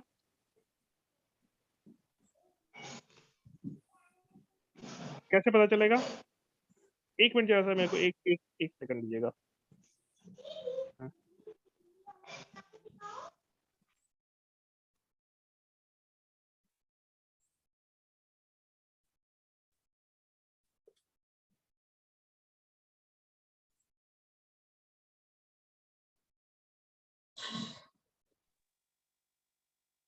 कैसे पता चला कि 42 लाख बनेगा या कितना बनेगा?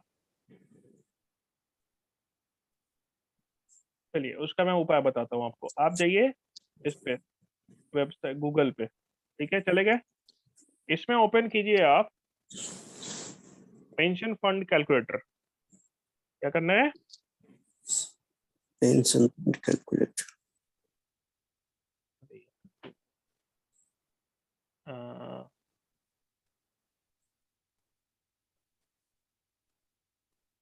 ये NPS calculator, sorry NPS calculator डाल दीजिए। पेंशन कैलकुलेटर है ना, एनपीएस कैलकुलेटर ये रहा।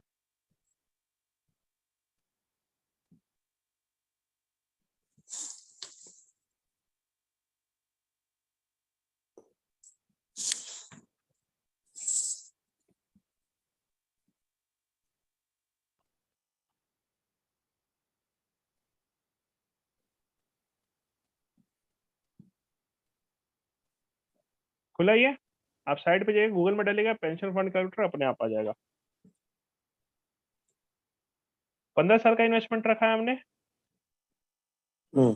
यहाँ देखिए डेट ऑफ बर्थ होता है, यहाँ डेट ऑफ बर्थ डालिए। अब यहाँ जो भी आप डेट ऑफ बर्थ डालिए वो एज आएगा और यहाँ उसके अकॉर्डिंग आपको आ जाएगा।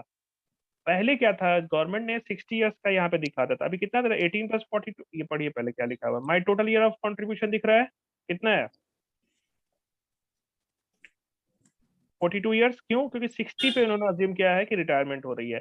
18 साल का कोई बंदा है, अगर माई डेट ऑफ बर्थ 18 इयर्स यहाँ पे दिख रहा हो आपको, जो भी डेट ऑफ बर्थ डालिएगा उसमें अपने आप, जैसे किसी की मान लीजिए मैं लेता हूँ 15 ईयर का दिखाना है मुझे, ठीक है सर ना। मेरी ले लीजिए जरा। अभी आते हैं, अभी 15 ईयर पे रहिए, अभी 15 पे रहते हैं हम, ठीक है ना। 15 ईयर पे ले लिया हमने, 64 हो गया, इसे करते हैं 60। ये देखिए ध्यान से, आप लोगों ने ध्यान दिया होगा, पहले 18 था, यहाँ 42 था, दिख रहा है। पहले ऊपर में 18 था तो यहाँ 42 था। 42 + 18 कितना होता है 60। बट अब देखिए ध्यान से, अब 55 यहाँ है, 15 यहाँ है, कितना हो रहा है 70। जब क्या, अभी क्या चेंज किया इन्होंने 60 पे, अगर मैं अभी इन्होंने रिटायरमेंट का ये 60 नहीं रखा, 70 कर दिया है, ठीक है। तो 10 साल एक्स्ट्रा दिखता है कस्टमर को, उसको दिखता है कि भाई 10 साल का एक्स्ट्रा फंड बन रहा है, वो इसमें नहीं पता चलेगा। शुरू में डाला तो 18 + 42 आपको 60 ही दिखता है, वो सोचेगा 60 पे मिलेगा कॉर्पस, लेकिन ये जो कॉर्पस अभी दिखा रहा है, जैसे आप डेट डालिएगा ये 70 का दिखाता है, तो और बढ़ा हुआ अमाउंट दिखता है, तो कस्टमर को लगता है अरे भाई ये तो बहुत ज्यादा मिल रहा है। चलिए, मैंने इन्वेस्टमेंट 1,20,000 किया था, 1,20,000 मतलब 10,000 महीने का हो गया, 10,000 महीने का ले लिया मैंने। ईयर ऑफ कंट्रीब्यूशन 15 ईयर है, टोटल एक्सपेक्टेड रिटर्न मानिए मैंने 11% का ले लिया। अब इससे मतलब नहीं है 4%, 6% नहीं है, ये एनुटी का रेट जो दिख रहा है आपको 6% का दिख रहा है, ये 6% पे मिलेगा। इसका मतलब ये दिख रहा है नहीं यहाँ पे, your monthly pension will be 9,177, दिख रहा है। हाँ जी हाँ जी। ओके, एक मिनट जरा सर रुक जाइएगा।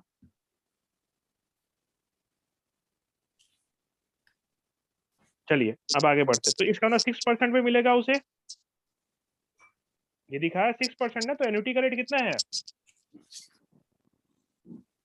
कितना दिख रहा है यहाँ पे 6%। 6%। मैंने तो आप लोगों को 544 दिखाया था, तो मैं झूठ बोला था, ये झूठ बोल रहा है, कौन झूठ बोल रहा है,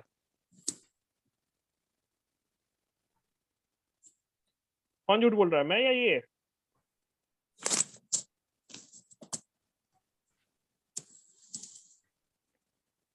उसका ही उपाय बता देता हूँ मैं आप लोगों को। Pension at prevailing rate in NPS.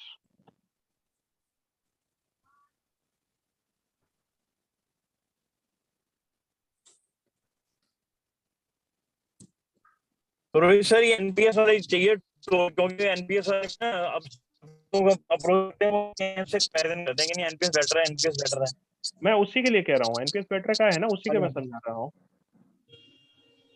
ये देखिए, ये आप पढ़िए ध्यान से, ये क्या लिखा हुआ है, एक मिनट, यहाँ एन्युटी का रेट कितना दिख रहा है आप लोगों को, ये कितना दिख रहा है आपको एन्युटी का रेट 6%. कस्टमर को, ये 6 रोहित सर आवाज कट रहा है। 6% मिलता है वो, ठीक है। लेकिन एक्चुअल में क्या है आपका, ये पढ़िए आप, ये इसको कस्टमर को दिखाइए। The actual annuity amount will depend on the prevailing at the time of purchase of annuity. लिखा है ना ये पढ़ा आप लोगों ने, इसका क्या मतलब हुआ, क्या मतलब है इसका, कि जब हमारा मैच्योरिटी होगा 60 साल या जब भी रिटायरमेंट का होता है 60 इसकी मैच्योरिटी एज होती है एनपीएस की, तो 60 पे जो मेरा एन्युटी का रेट होगा एट दैट टाइम, आज से 15 साल 20 साल के बाद वो रेट हमें मिलेगा। हमारी बात इसमें खुलेआम लिखा हुआ है, यहाँ लिखा, लेकिन यहाँ क्या दिखता है आपको 6%, कस्टमर को लगता है भाई 6% मिलेगा। ये तो धोखा है सर, 15 साल में अगर 4% होगा तो 4 मिलेगा फिर। यस 4 मिलेगा बिल्कुल, ये मैंने नहीं कहा ना, ये देखिए इनके साइट पे कह रहा है, देखिए गवर्नमेंट का साइट है NPS का। देख ही पा रहा, मैं आपकी बात सुन रहा हूँ, क्योंकि मैं ड्राइव कर रहा हूँ, आपकी बात सुन रहा हूँ, देख नहीं पा रहा ज्यादा। कोई नहीं, मैं रिकॉर्डिंग भेज दूंगा आपको, कोई बात नहीं, आप ड्राइव कीजिए भाई। तो पॉइंट क्या है, आप देख रहे हैं ना, सभी को यही पता है कि 6%, इसमें दिख रहा है आपको। हाँ, अभी भी एक से मिल के आ रहा हूँ, वो एनपीएस पे रो रहा था। मैं वही NPS रो रहे हैं ना, उन्हीं के लिए है ये। आप समझ, देखिए सभी को ये रहता है ना 6% मिलेगा। आप जबकि इनका साइट देखिए, ये लिंक मैं आप लोगों को भेज दूंगा, ये लिंक से कॉपी तुरंत ओपन कीजिए, तुरंत दिख जाएगा कस्टमर को। ठीक है, बेसिक ठीक है। क्या है कि उस समय 4% रहेगा तो 4 मिलेगा, 2 रहेगा 2 मिलेगा, 1 रहेगा 1 मिलेगा, और आप लोगों ने कहा था 15 साल में 2% कहा था ना विनय जी। 15 ईयर्स के बाद 2% रहेगा। मैं उसी पे आता हूँ, देखिए हाँ जी, हाँ जी। 10,000 रुपए महीने का कोई, तो कॉर्पस कितना बना ये बताइए। ये देखिए कॉर्पस से दिख रहा है ना आपको कितना है ये कॉर्पस, ये बस इसको नोट कर लीजिए। ये देखिए कॉर्पस दिख रहा है आप लोगों को, कितना दिख रहा है? 45,88,576। इसको उठा के एक्सेल में डाल दीजिए, और कुछ नहीं करना है। ये एक्सेल है ना, 45 लाख है, मैं 46 ले लेता हूँ, चलिए 46 लाख ले लिया मैंने, ले लिया। अब देखिए ये मेरा कॉर्पस हो गया। मैं एक बार इसको समराइज कर दूं। ये देखिए ध्यान से, मैंने 1,20,000 रुपए देना स्टार्ट किया है। नेट कैश को मेरा ये जा रहा है, 15 साल तक जमा हुआ है। 15 के बाद जो है मेरा कॉर्पस बना 46 लाख रुपीज का। ये जो आपको दिख रहा है 92,000 रुपीज, ये मेरा 2% एन्युटी पे है। मैंने एन्युटी का रेट 2%, अगर मैं एक लेता हूँ तो 92। ये देखिए ध्यान से, अगर इस पार्ट पे ध्यान दीजिएगा आप लोग, ये जो पार्ट है आपका, ये वाला पार्ट, ठीक है, इस पे ध्यान दीजिएगा। अगर मैं एन्युटी का रेट 2% लिया हुआ है तो 92 है। अगर मैं इसी को 1% कर देता हूँ, कितना हो जा रहा है? 46,000 हो रहा है ना। तो ये एन्युटी एक्सेल फॉर्मूला फिट है, आपको कुछ नहीं करना है। अगर मैं 2% पे लेता हूँ, मान लीजिए 2% ले लिया मैंने, कितना आ रहा है? 92,000 आ रहा है। अभी 92,000 टैक्स फ्री होगा, टैक्सेबल होगा? फ्लेक्सिबल है। टैक्सेबल है। नाउ अगर वो उसका टैक्स ब्रैकेट मान लीजिए मैंने 10% का भी ले लिया, चलिए 10% का ले लिया। इसमें सर एनपीएस में 2 टायर होते हैं ना, टायर 1 टायर 2। मैं टायर 1 की बात कर रहा हूँ, टायर 2 म्यूचुअल फंड की तरफ से है, उसमें कभी भी निकाल सकते हैं। और वो टैक्स उसमें अच्छा एक चीज ध्यान रखिए, जो मैच्योरिटी मिलती है ना एनपीएस में टायर 1 में, वो टैक्स फ्री रहता है। जो भी पैसा मिला वो टैक्स फ्री रहेगा, हाँ ठीक है। जी, हाँ जी। टायर 2 का नहीं, बट एन्युटी जो खरीदेंगे तो एन्युटी मिलेगा हमें, वो टैक्सेबल होगा। अब यहाँ देखिए कुछ ध्यान से, ये जो 82,000 दिख रहा है आपको, ये बेसिकली यहाँ पे जो दिख रहा है 82,000 वाला, ये कॉलम बताता है कि मेरा टैक्स ब्रैकेट में आने के बाद कस्टमर का कितना पैसा नेट मिलेगा। मान लीजिए वो 10%, 20% के ब्रैकेट में है, कितना मिल रहा है वो। अब ये था उसका 92,000 जो था आपका, वो 2% था इस वाले अमाउंट का, और इसका टैक्स लगा 20% के ब्रैकेट में, 73,600 आ गया इसका। तो उसे नेट कितना मिलेगा पेंशन, कितना मिल रहा है उसे? 73,600। ये एक्सेल समझ में आ रहा है सभी के कि नहीं आ रहा? 600 आ रहा है सभी के समझ में? हाँ जी, हाँ जी। किससे नहीं समझ ये में आपने आया? सर 92 का कैसे किया? इसी पे टैक्स काट दिया क्या 20%? नहीं नहीं नहीं नहीं, मैंने क्या किया, जब कॉर्पस है 46 लाख रुपीज का, ठीक है, हाँ जी, हाँ जी। उसका एन्युटी का रेट 15 साल का 2% होगा, तो 46 लाख का 2% कितना आता है? 92 आ गया। अब ये 92,000 मुझे मिला, मेरे इनकम में ऐड हुआ। अब इसके बाद इनकम पे ऐड होगा, अब इस पे कितना टैक्स लगेगा वो मेरे टैक्स ब्रैकेट पे डिपेंड करेगा। हाँ। अगर मेरे टैक्स रेट 20% का है तो 92,000 का 20% कितना हो गया? 80% कितना होगा? 73,600। तो 73,600 मुझे मिलेगा 80%। अब क्लियर हुआ? ये बात पता थी आप लोगों को? नहीं पता थी। आप कस्टमर है, अभी ये ध्यान रखिएगा, ठीक है ना। मैं एडवाइजर हूँ, अभी आपसे सवाल करूंगा। ये क्लियर है सभी को? एक्सेल शीट किसी को दिक्कत? नो। मैं एक बार फिर से समझा देता हूँ। कुछ नहीं करना है, एक्सेल में मैं 3 नो टैब्स सर। बना रखे हैं, 15 साल का, 20 साल का, 25 साल का। आपको कुछ नहीं करना, ये जो आप 1,20,000 जमा कर रहे हैं वो हर साल, ठीक है ना, ये अमाउंट चेंज भी कर सकते हैं, कम कर सकते हैं। ये कॉर्पस कितना उठाना है आपको, एनपीएस के साइड पे जाइए, इसमें कैलकुलेटर में डालिए। ये ध्यान रखें कि यहाँ पे 70 के अकॉर्डिंग कर रहा है ये, 55 और 15 है। पहले याद कीजिए 18 और 42 था, दिख रहा था आप लोगों को ना, जबकि यहाँ पे क्या आपका होगा 55 ये 70 का पेंशन एज ले रहा है। ठीक है, चलिए कुछ नहीं करना, जो ये कॉर्पस बना है 45 लाख का वही उठा के आपको एक्सेल शीट पर डाल देना है, दैट्स ऑल, हो गया। और कुछ करना ही नहीं है आप लोगों को। ये एक्सेल समझ में आ रही है बात सभी के? हाँ जी किसे नहीं सर। किसे नहीं समझ में आया? एक बार फिर से बता देता हूँ, किसी को डाउट है कुछ तो? पक्का?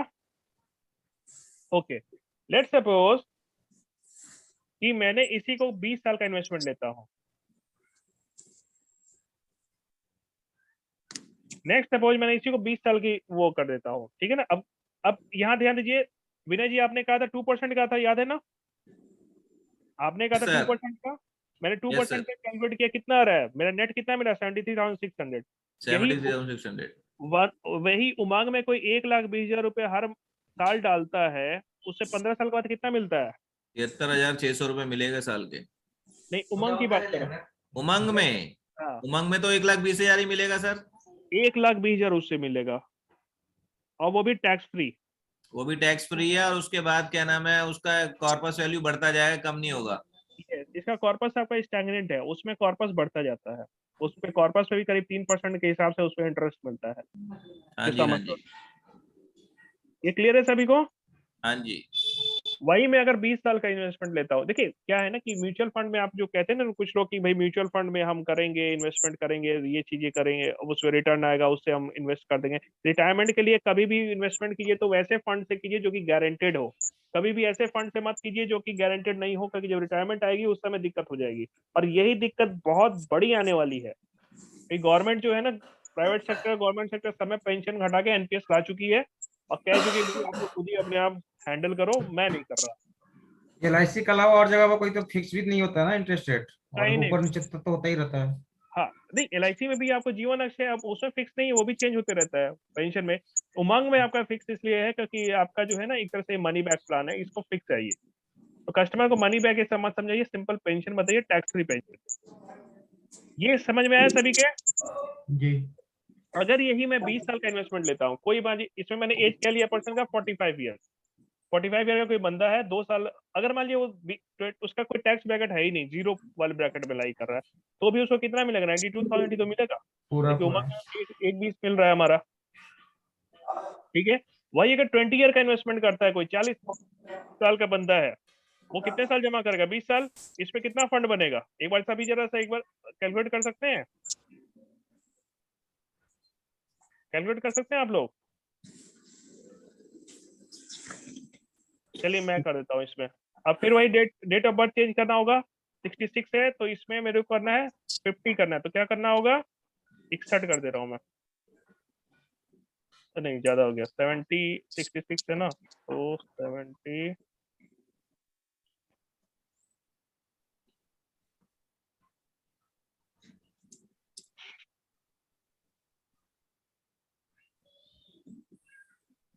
51 अभी और जाएगा 71 50। 20 साल का इन्वेस्टमेंट आ गया, कितना कॉर्पस दिख रहा है आपको, कितना कॉर्पस है? बराबर। 87,35,731। ठीक है, मैं इसको 85 88 लाख 90 लाख ले देता हूँ, ठीक है ना। चलिए ठीक है और सर। बढ़ा देते कस्टमर को, वही करना है यहाँ पे, 90 लाख कर देना आपको, और कुछ नहीं, यहाँ आपको 90 कर देना है, हो गया, 10 और लगेगा, 90 लाख कर दिया मैंने, है ना। अब एन्युटी रेट कितना था याद कीजिए आप लोग, क्या बताया था आप लोगों ने, 20 साल के बाद 1.5%। 1.5%। चलिए मैं इसको 1.5% कर देता हूँ, जो आपने कहा मैंने वही किया है, आपसे हट के मैं कुछ नहीं कर सकता, किया मैंने, 1.5% कर दिया। मेरा कॉर्पस बन रहा है 90 लाख रुपए का, 1,35,000 रुपए मुझे जो है एज अ एन्युटी मिलना स्टार्ट होगा। अच्छा नहीं ठीक है, वो डेसिमल का पंगा है, रुकिए 1 मिनट।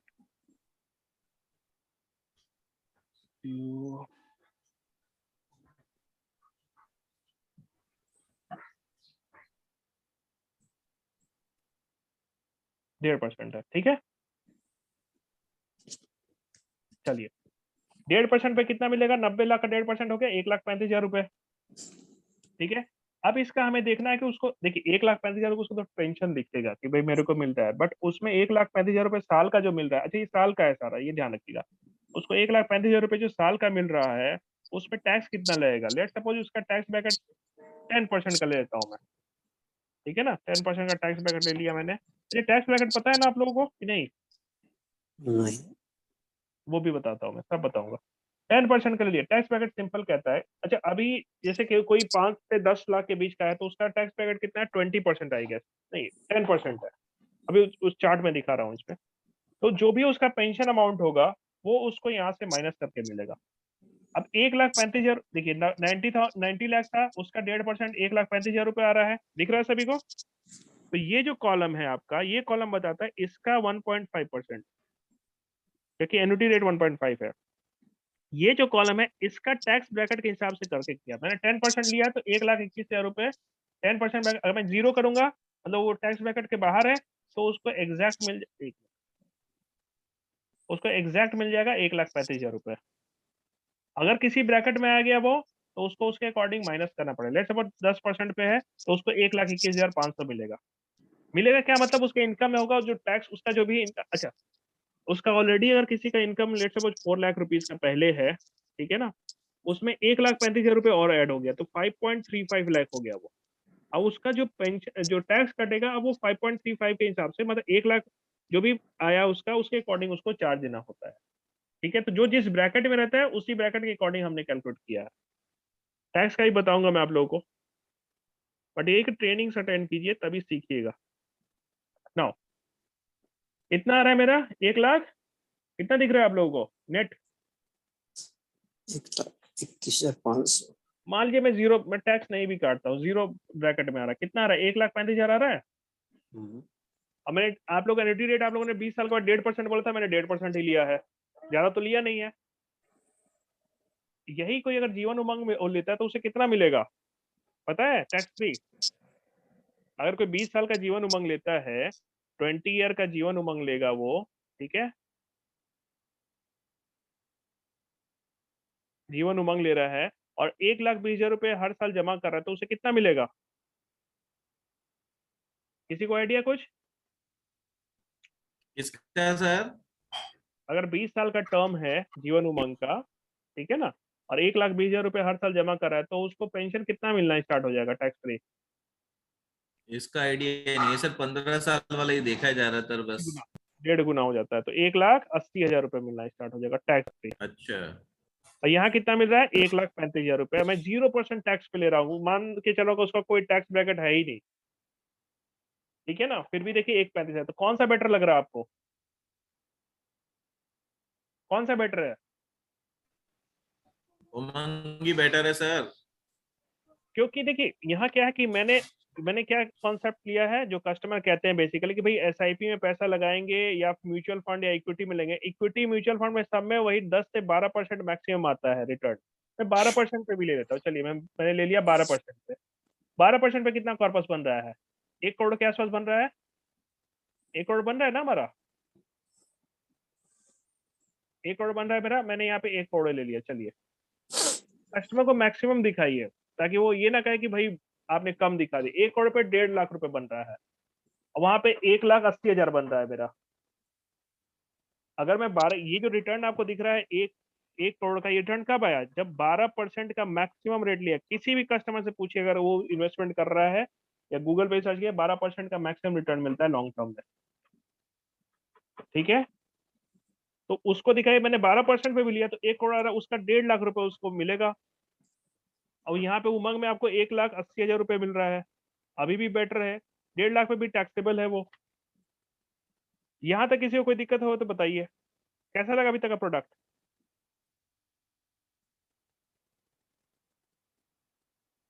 इसके बाद कोई 25 साल का अगर बंदा, 25 साल का कोई अगर 35 ईयर का बंदा है तो कितने साल इन्वेस्ट करेगा वो, 25 साल। आप 25 साल वाला भी उठा के देखिएगा, उसमें भी आपको रिटर्न दिखेगा। अगर मान लीजिए 25 साल का 35 साल का कोई बंदा है तो उसका भी रिटर्न देखिएगा, तो कॉर्पोरेट उसमें उठा के देख लीजिए इसमें, आप इसका टर्म घटा के कर दीजिए 45। 45 करने के लिए इसको 76 पे आना पड़ेगा। 45 25 साल इन्वेस्ट कर रहा है वो, कितना कॉर्पस बन रहा है? 1 करोड़ 89 लाख। मैंने 1 करोड़ 90 लाख ले लेता हूँ, चलिए 1 करोड़ 90 लाख ले रहे हैं। 1 करोड़ 90 लाख लेने पे कितना बनेगा? एक मिनट होल्ड कीजिएगा।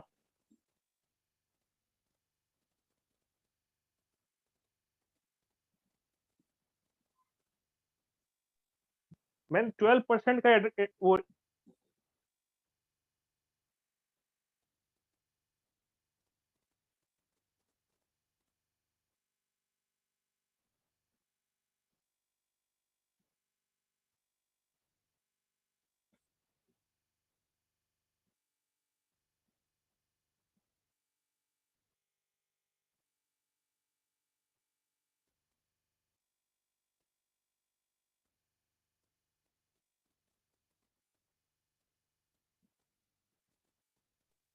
मैंने मैक्सिमम ले लिया इस पे 1 करोड़ 90 लाख के 12% पे है। 25 साल के बाद एन्युटी रेट कितना होगा?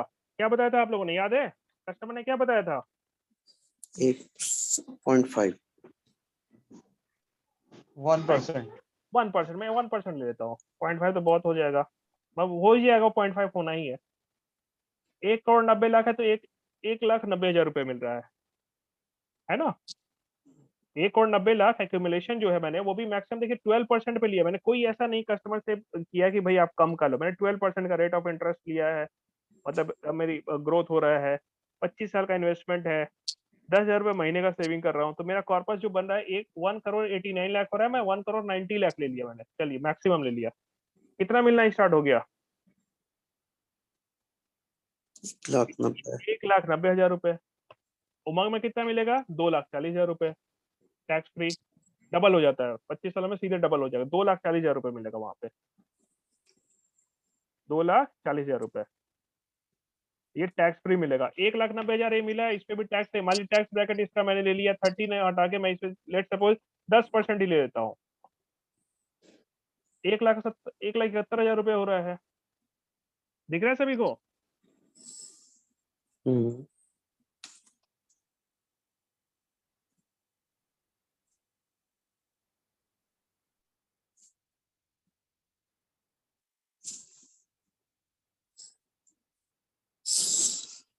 दिख रहा है सभी को? जी दिखा।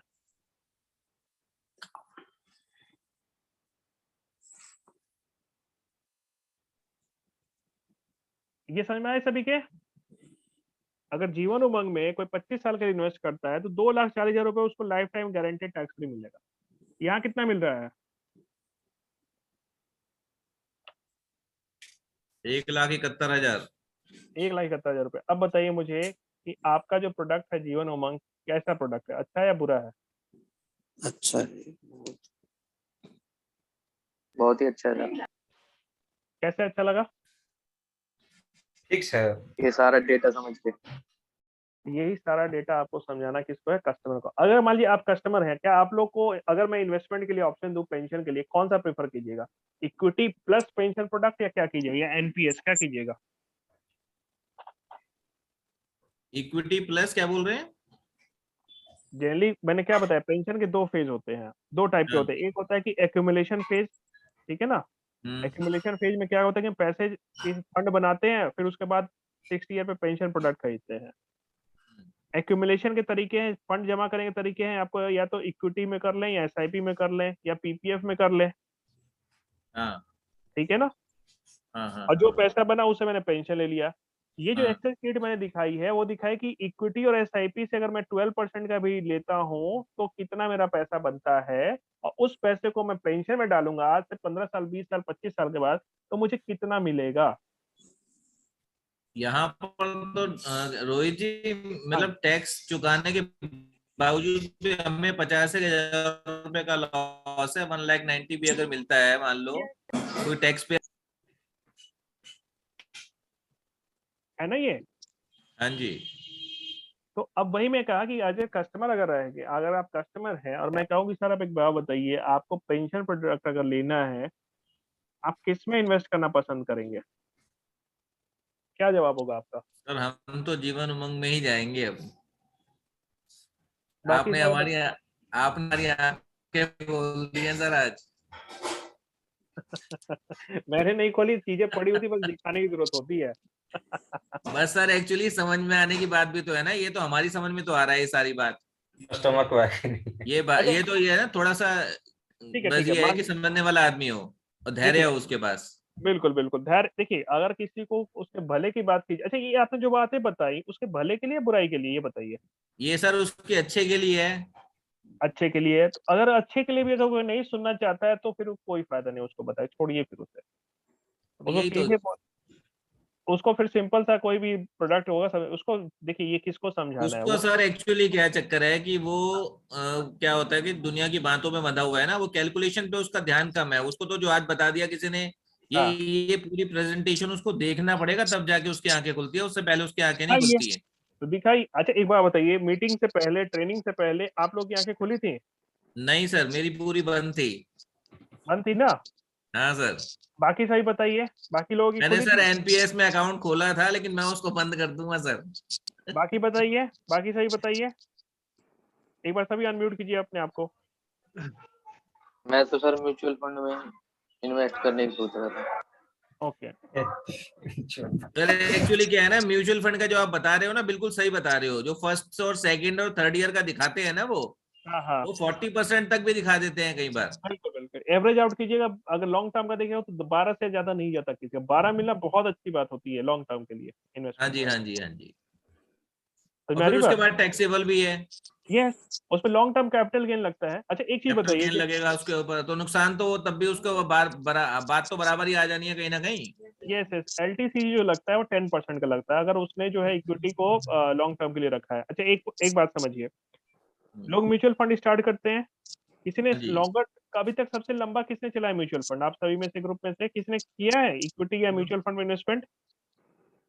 नहीं सर, मैंने तो नहीं किया। बाकी मैं एक्चुअली बाकी सभी है? बाकी कोई? क्योंकि मैं बहुत इंटरेस्टिंग बात। एसआईपी में किया था सर, मैंने बताया था रजत जी एसआईपी में। आपने किया था, ठीक है, रजत जी हो गए। और कोई? नहीं अभी तो नहीं। किसी ने नहीं किया? नहीं। म्यूचुअल फंड में क्या होता है ना कि ये, अच्छा ऐसे समझिए कि जैसे कि मान लिया आपको पैसे की जरूरत है, ठीक है ना, दो ऑप्शन है आपके पास, या तो आप सामने टेबल पे पैसा रखा है उसको यूज कर लें, ठीक है ना, या फिर जाके एटीएम से निकालें। हमारा ह्यूमन साइकोलॉजी क्या कहता है, कौन सा पैसा पहले उठाएंगे हम? सर जो टेबल पे पड़ा है उसी को उठाएंगे सर, एटीएम तक कौन जाएगा। सही कह रहे हैं, सभी अग्री करते हैं इस बात से। म्यूचुअल फंड भी यही पैसा है, टेबल पे रखा हुआ पैसा है। कैसे पैसा है ऐसे समझिए, मैंने गौरव जी को शायद समझाया भी था। कोई किसी ने 1 CR का कॉर्पस बनाने के लिए ले लिया, ठीक है, कि भाई मेरे को 1 CR का आज से 25 साल के बाद मेरे को कॉर्पस बनाना है। उसने म्यूचुअल फंड में एसआईपी की स्टार्ट कर दिया, एसआईपी में प्रॉपर इन्वेस्टमेंट करना स्टार्ट कर दिया, ठीक है। 5 साल के बाद उसको लगा कि यार अब जो है ना कि वो लेने चाहिए, कि गाड़ी नहीं लेनी चाहिए, तो उसने गाड़ी के लिए क्या किया, जो पैसा जमा था उसमें से 20 लाख रुपए या 10 लाख रुपए उसने से निकाल लिए। इसने केवल 10 लाख ही निकाले हैं, क्या किया इसने, क्या किया इसने बताइए? लेट सपोज एसआईपी में उसने क्या किया कि उसका इन्वेस्टमेंट था 10 तो ज्यादा हो जाएगा, लेट सपोज मैं थोड़ा सा कम कर देता हूँ इसको, 10 की जगह मान लिया उसने 4 लाख रुपए निकाल लिए। उसका एक मिनट, उसका जो कॉर्पस बना था 5 साल के बाद, वो लेट सपोज वो बन गया आपको 6 लाख रुपीज का। 6 लाख में से उसने क्या किया कि 4 लाख ले लिया गाड़ी के लिए, कि भाई मैंने नई गाड़ी खरीदनी है, पैसे जोड़ के ले लेता हूँ, और 2 लाख रुपए उसका as it is carry on किया, ठीक है, और एसआईपी चल रहा है इसका। अब मुझे बताइए इसने कितने रुपए निकाले? मैं 6 लाख निकाले, मतलब 4 लाख गाड़ी के लिए निकाले, 2 लाख क्या किया है सर? कैरी ऑन किया, उस फंड में ही रहने दिया, फिर एसआईपी उसका चल ही रहा है। अच्छा। क्वेश्चन समझ में आया सभी के? नहीं आया? नहीं सर, समझ नहीं आया थोड़ा। मैं फिर से समझाता हूँ, मैं थोड़ा सा लगता है समझाने में गलती कर गया। इसी ने एक टारगेट रखा कि 25 साल के बाद मुझे 1 CR कॉर्पस चाहिए, पैसा चाहिए, ठीक है, ठीक है। यहाँ तक क्लियर है? उसने हाँ जी। एसआईपी स्टार्ट कर दी, 1 CR एसआईपी स्टार्ट कर दी। हम्म। 5, उसने देखा कि लेट सपोज 5 नहीं 8 साल के बाद उसने देखा कि उसका कॉर्पस बन के हो गया है 6 लाख रुपीज। अपना जब उसने ऐप खोला, ऐप में देखा, अरे भाई 6 लाख रुपए हो गए। अब घर से फरमाइश आ गई, पापा या मिसेज जो थी, वाइफ थी, उन्होंने कहा कि भाई नई गाड़ी लेनी चाहिए हमें। अब तो 6 लाख भी बन गए। तो उसने कहा चलो ठीक है यार, बच्चे जिद करें, बीवी जिद करे तो ले ही लेते हैं, घर में रहना भी है। तो उसने क्या किया कि 6 लाख जो पैसे थे उसमें 4 लाख निकाल लिया, ठीक है, 8 साल के बाद की बात बता रहा हूँ, 8 ईयर के बाद, ठीक है ना। और 2 लाख फंड में ही छोड़ दिया, और उसकी एसआईपी एज इट इज चल रही है, जैसे चल रही थी, कितने का कर रहा था उतने का इसका चल रहा है, ठीक है। अब मुझे बताइए इसने कितने पैसे निकाले, 4 लाख निकाले, क्या कितना निकाला? इसने 4 लाख निकाले सर, 2 लाख रह गए ना उसके अकाउंट में, तो अब 2 लाख रह गए सर तभी। जो ये प्लानिंग करके चला था ना कॉर्पस की, वो टूट गया। वो जो इसका टोटल जो बनने NCR वाला तो था नहीं बनेगा इसका, वो खैर वो सारा भी निकाल लिया इसने 4 लाख के साथ साथ। उसने 4 लाख ही नहीं निकाले, उसने 1 करोड़ में से जो है बड़ा अमाउंट निकाल दिया। म्यूचुअल फंड 60 यही है, 2 लाख पे तो उसका बनेगा नहीं ना जितना वो सोच के चला था। नहीं बनेगा। तो म्यूचुअल फंड का पैसा यही होता है, आप किसी से पूछे जो भी म्यूचुअल फंड 5 साल 6 साल से चला रहा है, उसका यही हुआ कि भाई हमने अभी पैसे जमा हुआ थे, मैंने गाड़ी ले ली, पैसे जमा हुए थे घर खरीद लिया, पैसे जमा हुए थे ये ले लिया। तो जो गोल रखा था उसने, वो गोल में से मेजर पैसा निकाल लिया उसने।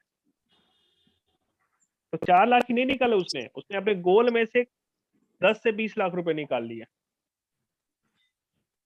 तो डिसिप्लिन जो है ना वो म्यूचुअल फंड में नहीं होती, इक्विटी में नहीं होती, डिसिप्लिन होती ही नहीं है। वो जो गोल है वो गोल का गोल ही रह जाता है। रिटायरमेंट के समय पता चलता है कि आज की जनरेशन में क्या किया, फ्यूचर कौन देख रहा है, यही सोचते हैं ना। लेकिन सर फिर भी कुछ लोग जो है ना वो हाँ। अड़ जाते हैं, वो कहते हैं कि भाई देखो ऐसे दिखाइए। हर टाइप का क्या कहते हैं इन्वेस्टर है, एक कंजर्वेटिव माइंड है, एक बैलेंसिंग माइंड है, एक होता है थोड़ा सा रिस्की माइंड। हाँ हाँ, तो हर आदमी का एक अलग अलग वो होता है कि उसको कैसे सेटलमेंट किया जाए, कि किस तरह से वो ये बैलेंसिंग पे दिखाइए, चले और इस तरह से ये बात करे। दिखाइए उसको, बोलिए भाई इसमें तो मेरा जो आपका रिस्की वाला है सबसे ज्यादा रिटर्न दे रहा है, मैं उससे तो मेरा बेटर है ना। हाँ मैंने तो ऐसा तो है नहीं कि आप उसको सिंपल जो मैंने तरीका बताया शुरू में, एन्युटी बताइए, ये बताइए, ये सारी चीजें, ये रेट होता है, ये रेट होता है। अब जैसे मैंने पीपीटी में समझाया है, पहले उसकी थोड़ी सी दिमाग में चीजें डालिए, उसके बाद जो है वो उसको उठाइए चीजों को कि भाई इसके बाद अब आते हैं कि आपको पेंशन उसी से पूछिए। मैंने आपसे जैसे विनय जी पूछा आपसे कितना मिलेगा, आपने कहा 2%, मैंने कहा ठीक है 2% पे कैलकुलेट कर लेते हैं। अब वो 2% ही बोलेगा 15 साल के बाद, क्योंकि आज 5.4 है, अगले 15 साल में कम होना है, 2% ही बोलेगा, 2 से ज्यादा बोलेगा ही नहीं। 3 भी बोलेगा, 3 हाँ भी निकाल के दिखा दीजिए, उस पर टैक्सेबल अगर पार्ट लगा देंगे तो और कम, उसमें कम हो जाए। अच्छा रोहित जी, मेरा एक क्वेश्चन है। हाँ जी करो जी। सर मैंने अभी आधा घंटा लेट थोड़ा ज्वाइन किया, तो जहां तक मेरे को ध्यान आ रहा है हम अभी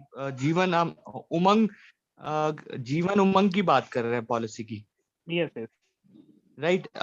लेट्स से हमने 20 साल तक 1,20,000 डाला, तो हाँ 20 साल के बाद हमारे को कितना कॉर्पस मिलता है? उसमें क्या होता है 20 साल। उमंग, उमंग में क्या हाँ खास बात है, अच्छा मैं उसका एक पीडीएफ बना के दिखाता हूँ तब समझ में आ जाएगा। उमंग में क्या होता है कि जो भी आपका पैसा पीपीटी के बाद क्या होना है कि एक फिक्स अमाउंट में मिलना स्टार्ट होता है, गारंटेड रहता है, लाइफ टाइम मिलता है वो, ठीक है। ओके। और आपका कॉर्पस एक जो है एज इट इज रहेगा, वो बढ़ता रहता है, उसमें भी इंटरेस्ट मिलता है आपका, वो भी मैं दिखाऊंगा आपको एक्सेल शीट में। मतलब सर हमारा सीधी सी बात ये कॉर्पस बने। हो गई कि आपने जो आज का रेट बुक कर लिया है वो आपका परमानेंट फिक्स हो गया, उसके बाद आपके उसमें कोई फ्लक्चुएशंस नहीं रहती हैं, कुछ भी नहीं रहेगा, वो गारंटेड हो गया, और कभी वो भी गारंटेड हो गया पूरा कभी भी कंप्लीटली। वही कभी जैसे भी नया बनता वो मकान आप पहले परचेज कर लो, बयाना दे दो, हाँ, तो आपका फिक्स हो गया, बनने के बाद उसका रेट हाई हो जाता है। उससे कोई मतलब नहीं है, आपका फिक्स हो गया, आपने पैसे लगा दिए। समझ में आ रही बात। उमंग का मैं एक पीडीएफ दिखाता हूँ, समझ में आ जाएगा। तो उमंग का एक सिंपल कैलकुलेशन ध्यान रखिएगा, उसमें पीपीटी होता है 15 साल का, या 20 साल का, या 25 का, या फिर 30 का, ठीक है। ठीक है। 15 साल में हमने पैसा, मुझे किसी ने 1 लाख रुपीज इन्वेस्ट कर रहा है हर साल, one each year 1 lakh rupees invest कर रहा है वो, ठीक है ना। 15 साल के बाद राइट। उसको जो जो 16वें साल से पैसा मिलना स्टार्ट होगा, वो 1 लाख रहेगा, हर साल लाइफ टाइम मिलेगा। 20 साल का पीपीटी लेता है तो 1.5 लाख मिलेगा। 25 का लेता है तो उसको 2 लाख रुपीज मिलेगा, और 30 का है तो उसको 2.5 लाख रुपए मिलेगा, गारंटेड, ठीक है, ओके, बॉन्ड पे इसमें लिखा रहता कॉर्पस नहीं बनेगा, मतलब है। वापस आपका नहीं 15 बनेगा, साल तक बनेगा, जो पैसा। बनेगा ओके। वो पैसा जो 15 साल का है ना, वो एज इट इज रहेगा। अच्छा मैं ओके। आपको पीडीएफ दिखाता हूँ, तब समझ में आ जाएगा। एक मिनट रुकिए।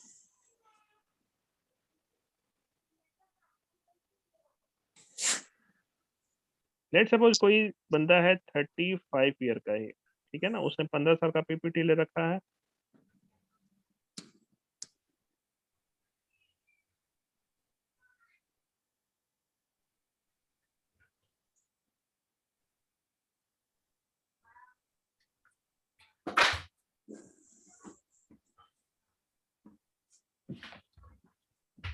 अब इंटरेस्टिंग लग रहा है प्रोडक्ट?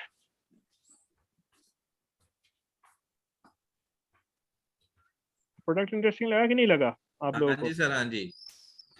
है इंटरेस्टिंग सर।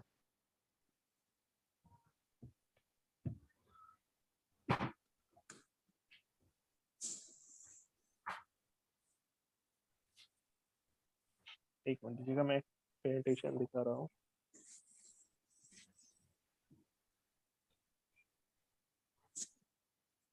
भास्कर जी आपने लॉगिन किया है ना? भास्कर जी नहीं सुन हाँ जी रहा सर, है। हाँ जी सर, हाँ जी सर। लॉगिन किया ना? एक काम कीजिए, एक प्रेजेंटेशन जरा 15 ईयर वाला उमंग का बनाइए तो 15-20 का, क्योंकि मेरा इस पे लैपटॉप पे वो ओके ओके, जस्ट मिनट। उसको फिर शेयर कीजिए।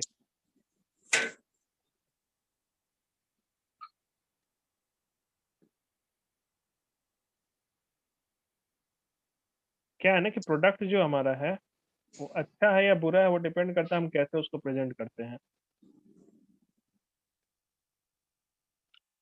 अब मीटिंग स्टार्ट होने से पहले और अभी के बीच में आप लोग का फर्क आया कुछ कुछ? हाँ यार, बिल्कुल। कस्टमर के लिए भी आया और अपने लिए भी आया। क्या लगता है आप लोगों को? आप लोग इस पे इन्वेस्ट करेंगे उमंग पे? सर ये तो सवाल बहुत खतरनाक पूछ लिया आपने। सभी म्यूट हो गए। अच्छा पता है, मैंने इसमें खुद इन्वेस्टमेंट कर रखा है, मैंने और मेरे मिसेज का जाता है साल का 4 लाख रुपए, 15 सालों के लिए कर रखा है। अब मतलब मैंने 25 लाख का ले रखा है, उनका भी 25 लाख का है, तो टोटल 50 लाख का है सम एश्योर्ड, और 8% के हिसाब से 4 लाख रुपए, करीब 4 लाख के आसपास प्रीमियम जाता है, और 4 लाख रुपए लाइफ टाइम मिलता रहेगा। तो ये प्रोडक्ट इतना अच्छा लगा मुझे कि मैंने खुद पहले, सबसे पहले मैंने इन्वेस्ट किया इसमें। ठीक है, और ये बड़े बड़े बिजनेसमैन हैं या फिर ऐसे लोग जिनका टैक्स ब्रैकेट ज्यादा है, उनको बहुत पसंद आ रहा है ये। क्यों पसंद आ रहा है? क्योंकि इसमें क्या है ना कि जो टैक्स फ्री मिलता है ना और गारंटेड, वो सबसे मेन बात होती है। हाँ देखिए ये बन गया, स्क्रीन दिख रहा है सभी को? हाँ जी। ओके, अब मैं इस पे समझाता हूँ आप लोगों को। नाउ अब इसको देखिए ध्यान से, ये जीवन उमंग जो आपका है 30 साल के किसी पर्सन की एज पे लिया गया है, ठीक है ना? 15 लाख का इसमें सम एश्योर्ड है, और इसमें 15 लाख का इसमें 1,23,000 रुपए जा रहा है साल का जीएसटी लेके, ठीक है? भास्कर जी ऊपर स्क्रॉल अप कीजिएगा, एक मिनट। ठीक है, चलिए अब देखिए यहाँ पे गौरव जी आपका क्वेश्चन। पीपीटी जो इसका है 15 साल का है, तो 15 साल के लिए जमा करना पड़ रहा है इसमें। ये देखिए ये वाला पार्ट दिख रहा है, 15 ईयर तक जमा हो रहा है। ठीक है। 15 के बाद 1,20,000 रुपए उसको मिलना स्टार्ट हो गया है, वो मिलता रहेगा लाइफ टाइम। अच्छा जी आगे बढ़िए। ओके।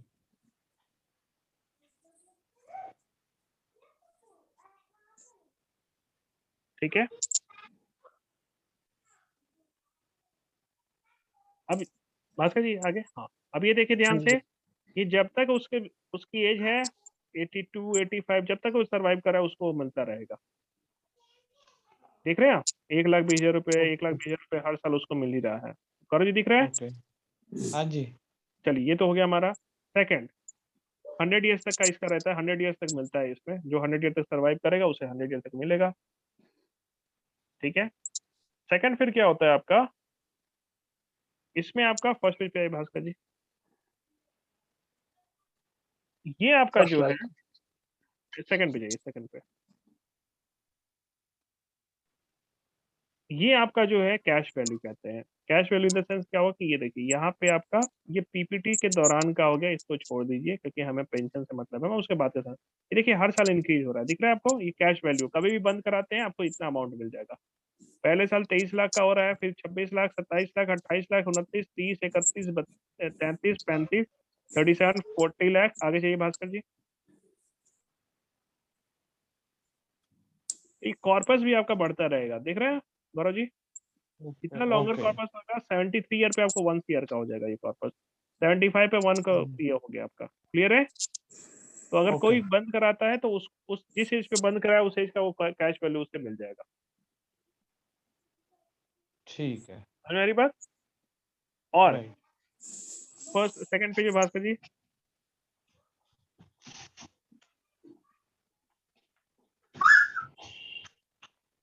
सेकंड पेज पे देखिए ये होता है रिस्क कवर। रिस्क कवर आपका देखिए वो भी लाइफ टाइम बढ़ता जा रहा है। ये एक ऐसा प्लान है जिसमें आपको कवर सब कुछ मिल जाता है। 28 लाख का कवर स्टार्ट है, 29 लाख, 30 लाख, 31, 32, 34। रिस्क कवर तो ऊपर भी है, ऐसा नहीं कि नहीं है, बट जो ये पेंशन फेज की बात करो, पेंशन फेज के दौरान भी देखिए ये मिलता जा रहा है ना। रिस्क कवर कितना दिख रहा है आपको, बढ़ता जा रहा है with time. Next page Bhaskar ji, ये देखिए विथ टाइम 56 ईयर में 46 लाख का कवर हो गया, 60 पे 58 लाख का हो गया, 65 पे आपका जो है 80 लाख का कवर हो गया, 70 पे आपका 1 ईयर का कवर हो गया। तो ये देख रहे हैं आप, कवर भी बढ़ता जा रहा है उसका। तो एक ऐसा प्लान है जिसमें आपको कवर भी बढ़ेगा, गारंटेड रिटर्न भी मिलेगा, सब कुछ मिलेगा। क्लियर है भास्कर जी? एक बार जरा वो बना दीजिएगा, 20 ईयर्स वाला। अब देखिए 15 ईयर पे कितने, ओके सर। 1,20,000 का इन्वेस्टमेंट था, 1,20,000 का इन्वेस्टमेंट था ना 50 ईयर्स पे, 15 ईयर्स का। अब देखिए मैं राइट 20 का करता हूँ तो फिर कितना आता है।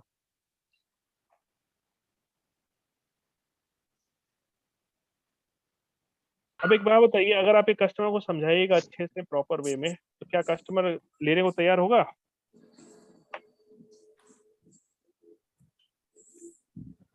रेडी होगा या नहीं होगा? हुआ। लेना चाहिए। जो मूड बनाएगा वो तो लेगा। बिल्कुल। अब उमंग जो देखिए, उमंग अगर कोई साल का 20,000 रुपये 30,000 रुपये जमा करता है ना, उसको उमंग मत दीजिए। क्यों? क्योंकि उसमें भास्कर जी उसमें वो रखिए ना आप, हाँ बिल्कुल सर, प्रीमियम प्रीमियम चेंज हो गया था। 120 कर दीजिए। देखिए उसमें अगर मान लीजिए 15 साल 20 साल का उसको 20,000 30,000 रुपये आएगा तो कोई फायदा नहीं है। जैसे हमारा है, मैंने ले रखा है, उसमें आपको 4 लाख रुपए साल का जाता है, तो 4 लाख रुपए हर साल मिलेगा, तो वो थोड़ा सा अमाउंट अच्छा दिखता है और उसकी वैल्यू भी बढ़ती रहेगी।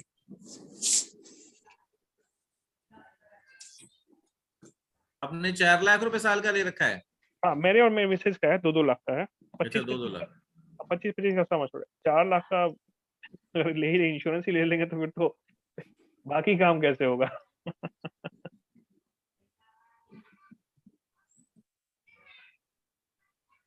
ये आपको क्या करना है, कस्टमर को समझाइए आप। मीटिंग के बाद थोड़ा सा ब्रेक लीजिए, रात में आराम से प्लानिंग कीजिए किस कस्टमर को ये समझा सकते हैं, क्योंकि देखिए पेंशन तो आजकल सभी चाहते हैं। कोई ऐसा है जो पेंशन नहीं चाहता? कोई है ऐसा? सबको चाहिए जी पेंशन। सबको चाहिए। तो अब एक बात बताइए, जो प्रोडक्ट ये है, इसमें अगर आप समझाते हैं किसी को अच्छे से, तो क्या चांसेस है कि ले लेगा? मैं चांस की बात कर रहा हूँ, चांस है कि लेगा वो? सर चांसेस कंपैरिजन करवाना पड़ेगा इसका ना आपको, मतलब म्यूचुअल फंड और एनपीएस वगैरह, तब वो चांसेस बढ़ जाएंगे। मैं वही कह रहा हूँ, तो जो अभी आज की जो ये ट्रेनिंग हो रही है ना, इसकी रिकॉर्डिंग भी आपको मिलेगी। इस रिकॉर्डिंग को बार बार देखिए टाइम निकाल के और पूरे समझिए, फिर उसका मैं पीपीटी और एक्सेल शीट दे दूंगा आप लोगों को। ठीक है। ठीक है। कस्टमर को सामने कैलकुलेट करके दिखाइए, और इसमें बहुत बड़े बड़े प्रीमियम उठ रहे हैं, क्योंकि इसमें गारंटेड जो प्रोडक्ट है ना, और टैक्स फ्री। बड़े बड़े बिजनेस आपको दिखाया ना मैंने, 5 करोड़ 6 करोड़ ऐसे आ रहा है प्रीमियम। 8 करोड़ का भी एक प्रीमियम आया हुआ हमारे पास। ग्रेट। चलिए अब इसमें देखिए 1,20,000 रुपए का इन्वेस्टमेंट था, देख रहे हैं? ठीक है जी। ठीक है ना, 20 साल के लिए जमा हो रहा है हमारा, 20 ईयर्स के लिए। ठीक है ना, 30 ईयर की एज पे है। भास्कर जी नेक्स्ट पेज, 1,20,000 है, तो देखिए उसमें मिलेगा आपको 1,76,000, 1,80,000 आ रहा है। भास्कर जी पेंशन 1,80 डाल के बना दीजिए जरा, पेंशन जो है ना 180 करके बनाइए, आ जाएगा उसमें फिर वो।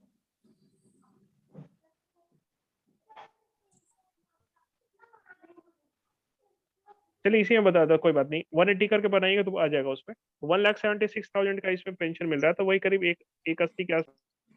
अगर मैं उसको बना के करूँ, एक पेंशन का करूंगा 1,80 का, तो उसमें अपने आप आ जाएगा। ठीक है, सर मैं वो शेयर कर रहा हूँ दूसरे वाला। हाँ वो शेयर कर दीजिएगा।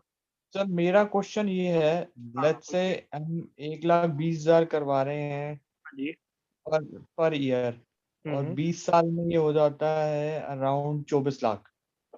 ठीक है, ठीक है, 24 लाख के अगेंस्ट हमारा कॉर्पस कितना हो जाएगा इसमें? बताओ 40 के आउट 47। हाँ 40 के राउंड में हो रहा है ये। देखिए यहाँ देखिए ध्यान से, 1,20,000 फर्स्ट पेज भास्कर जी जाइएगा। ये देखिए यहाँ प्रीमियम आ रहा है 1,19,380 383 और 5372 जीएसटी है आपका, ठीक है ना। ठीक है, ठीक है सेकंड जी। ईयर कम हो जा रहा है, 1,22,000 हो जा रहा है, जीएसटी हाफ हो जाता है। पहले साल 4.5% होता है, second year 2.25। Next page Bhaskar ji. अब यहाँ देखिए ध्यान से, 1,24,000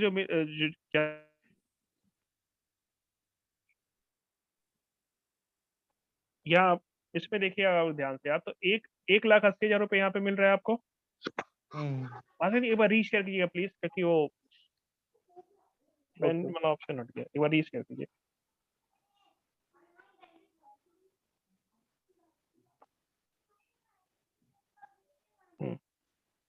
1,80,000 रुपये यहाँ मिल रहा है, ठीक है ना। और 1,80,000 रुपये once you will complete 50 years, 50 साल पे मिल जाएगा, क्योंकि 30 साल के बंदे का हमने लिया है, कैलकुलेट किया है। तो 20 साल का 50 होता है, 1,80,000 रुपये उसको मिलना स्टार्ट हो जाता है, ठीक है। आगे जाइए भास्कर जी, नेक्स्ट।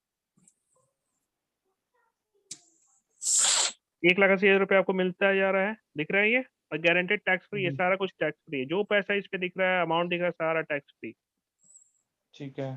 ठीक है। तो ये आपको मिलता रहेगा। भास्कर जी सेकंड पेज पे जाइएगा एक बार, सेकंड पे यहाँ देखिए ध्यान से। अब कॉर्पस की बात है, जो आपका प्रीमियम जमा किया आपने, ठीक है ना, तो ये जो आपका मेन कॉर्पस हो गया 48 लाख, ये रिस्क कवर कहलाता है। 48 लाख का ये होगा, एक्सीडेंटल 71 लाख कवर होगा। और बंद करते हैं अगर 180 लेके भी, तो आपको 39 लाख रुपीज का यहाँ पे मिलेगा, ओके, ठीक है। तो अगर कॉर्पस अराउंड 40 लाख हो जाएगा। 40 लाख। अब इसको जो है पेंशन की तरह देखिए, केवल ये चलता रहेगा आपका, 180 है, 180 है, 180 है, आपका चलता रहेगा। आगे जाइए भास्कर जी, 80 ईयर्स पे जाइए। यहाँ देखिए 80 ईयर्स पे अगर कोई लेता है, बंद करता है उसे, तो कितना मिलेगा ये देखिए। 40 लाख का कितना हो गया, 1,53,00,000 रुपीज हो गया। और 180 जो मिल रहा था वो मिल ही रहा था, ओके ओके, ठीक है। राइट। मतलब हमारा 24 लाख रुपया पैसा जमा हुआ 20 साल तक। हम्म, 21वें साल से हमारे को 180 स्टार्ट हो गया। और बिल्कुल। जब तक लाइफ है, जब तक लेट्स से हमने इसे 80 तक ले रखा है, या अगर लाइफ 70 तक है, तो जो भी अमाउंट बनेगा वो मिल जाएगा। हाँ, 180 तो हो गया। अगर डेथ होती है तो ये वाला हाँ, कॉलम, ये कॉलम का मिलेगा। Right right right. और अगर आप 1 करोड़ 43 लाख। ये अगर बंद कराना चाहते हैं तो ये अमाउंट मिलेगा। ओके, 1.5 करोड़। 80 हो गए, 80 के हो गए। अब इंसान ने सोचा चलो यार सब सेटल्ड है, अब थोड़ा सा जो है ना, उसको मैं दुनिया घूम लूं जरा, तो बंद कराएं तो 1,50,00,000 वहां मिलेगा, उसे वर्ल्ड टूर करते रहिए। 80 पे वैसे वर्ल्ड टूर तो हो नहीं पाएगा। कैसा लगा प्रोडक्ट ये? अच्छा है जी। इसे करना क्या है, आपको अपने कस्टमर्स को समझाना है।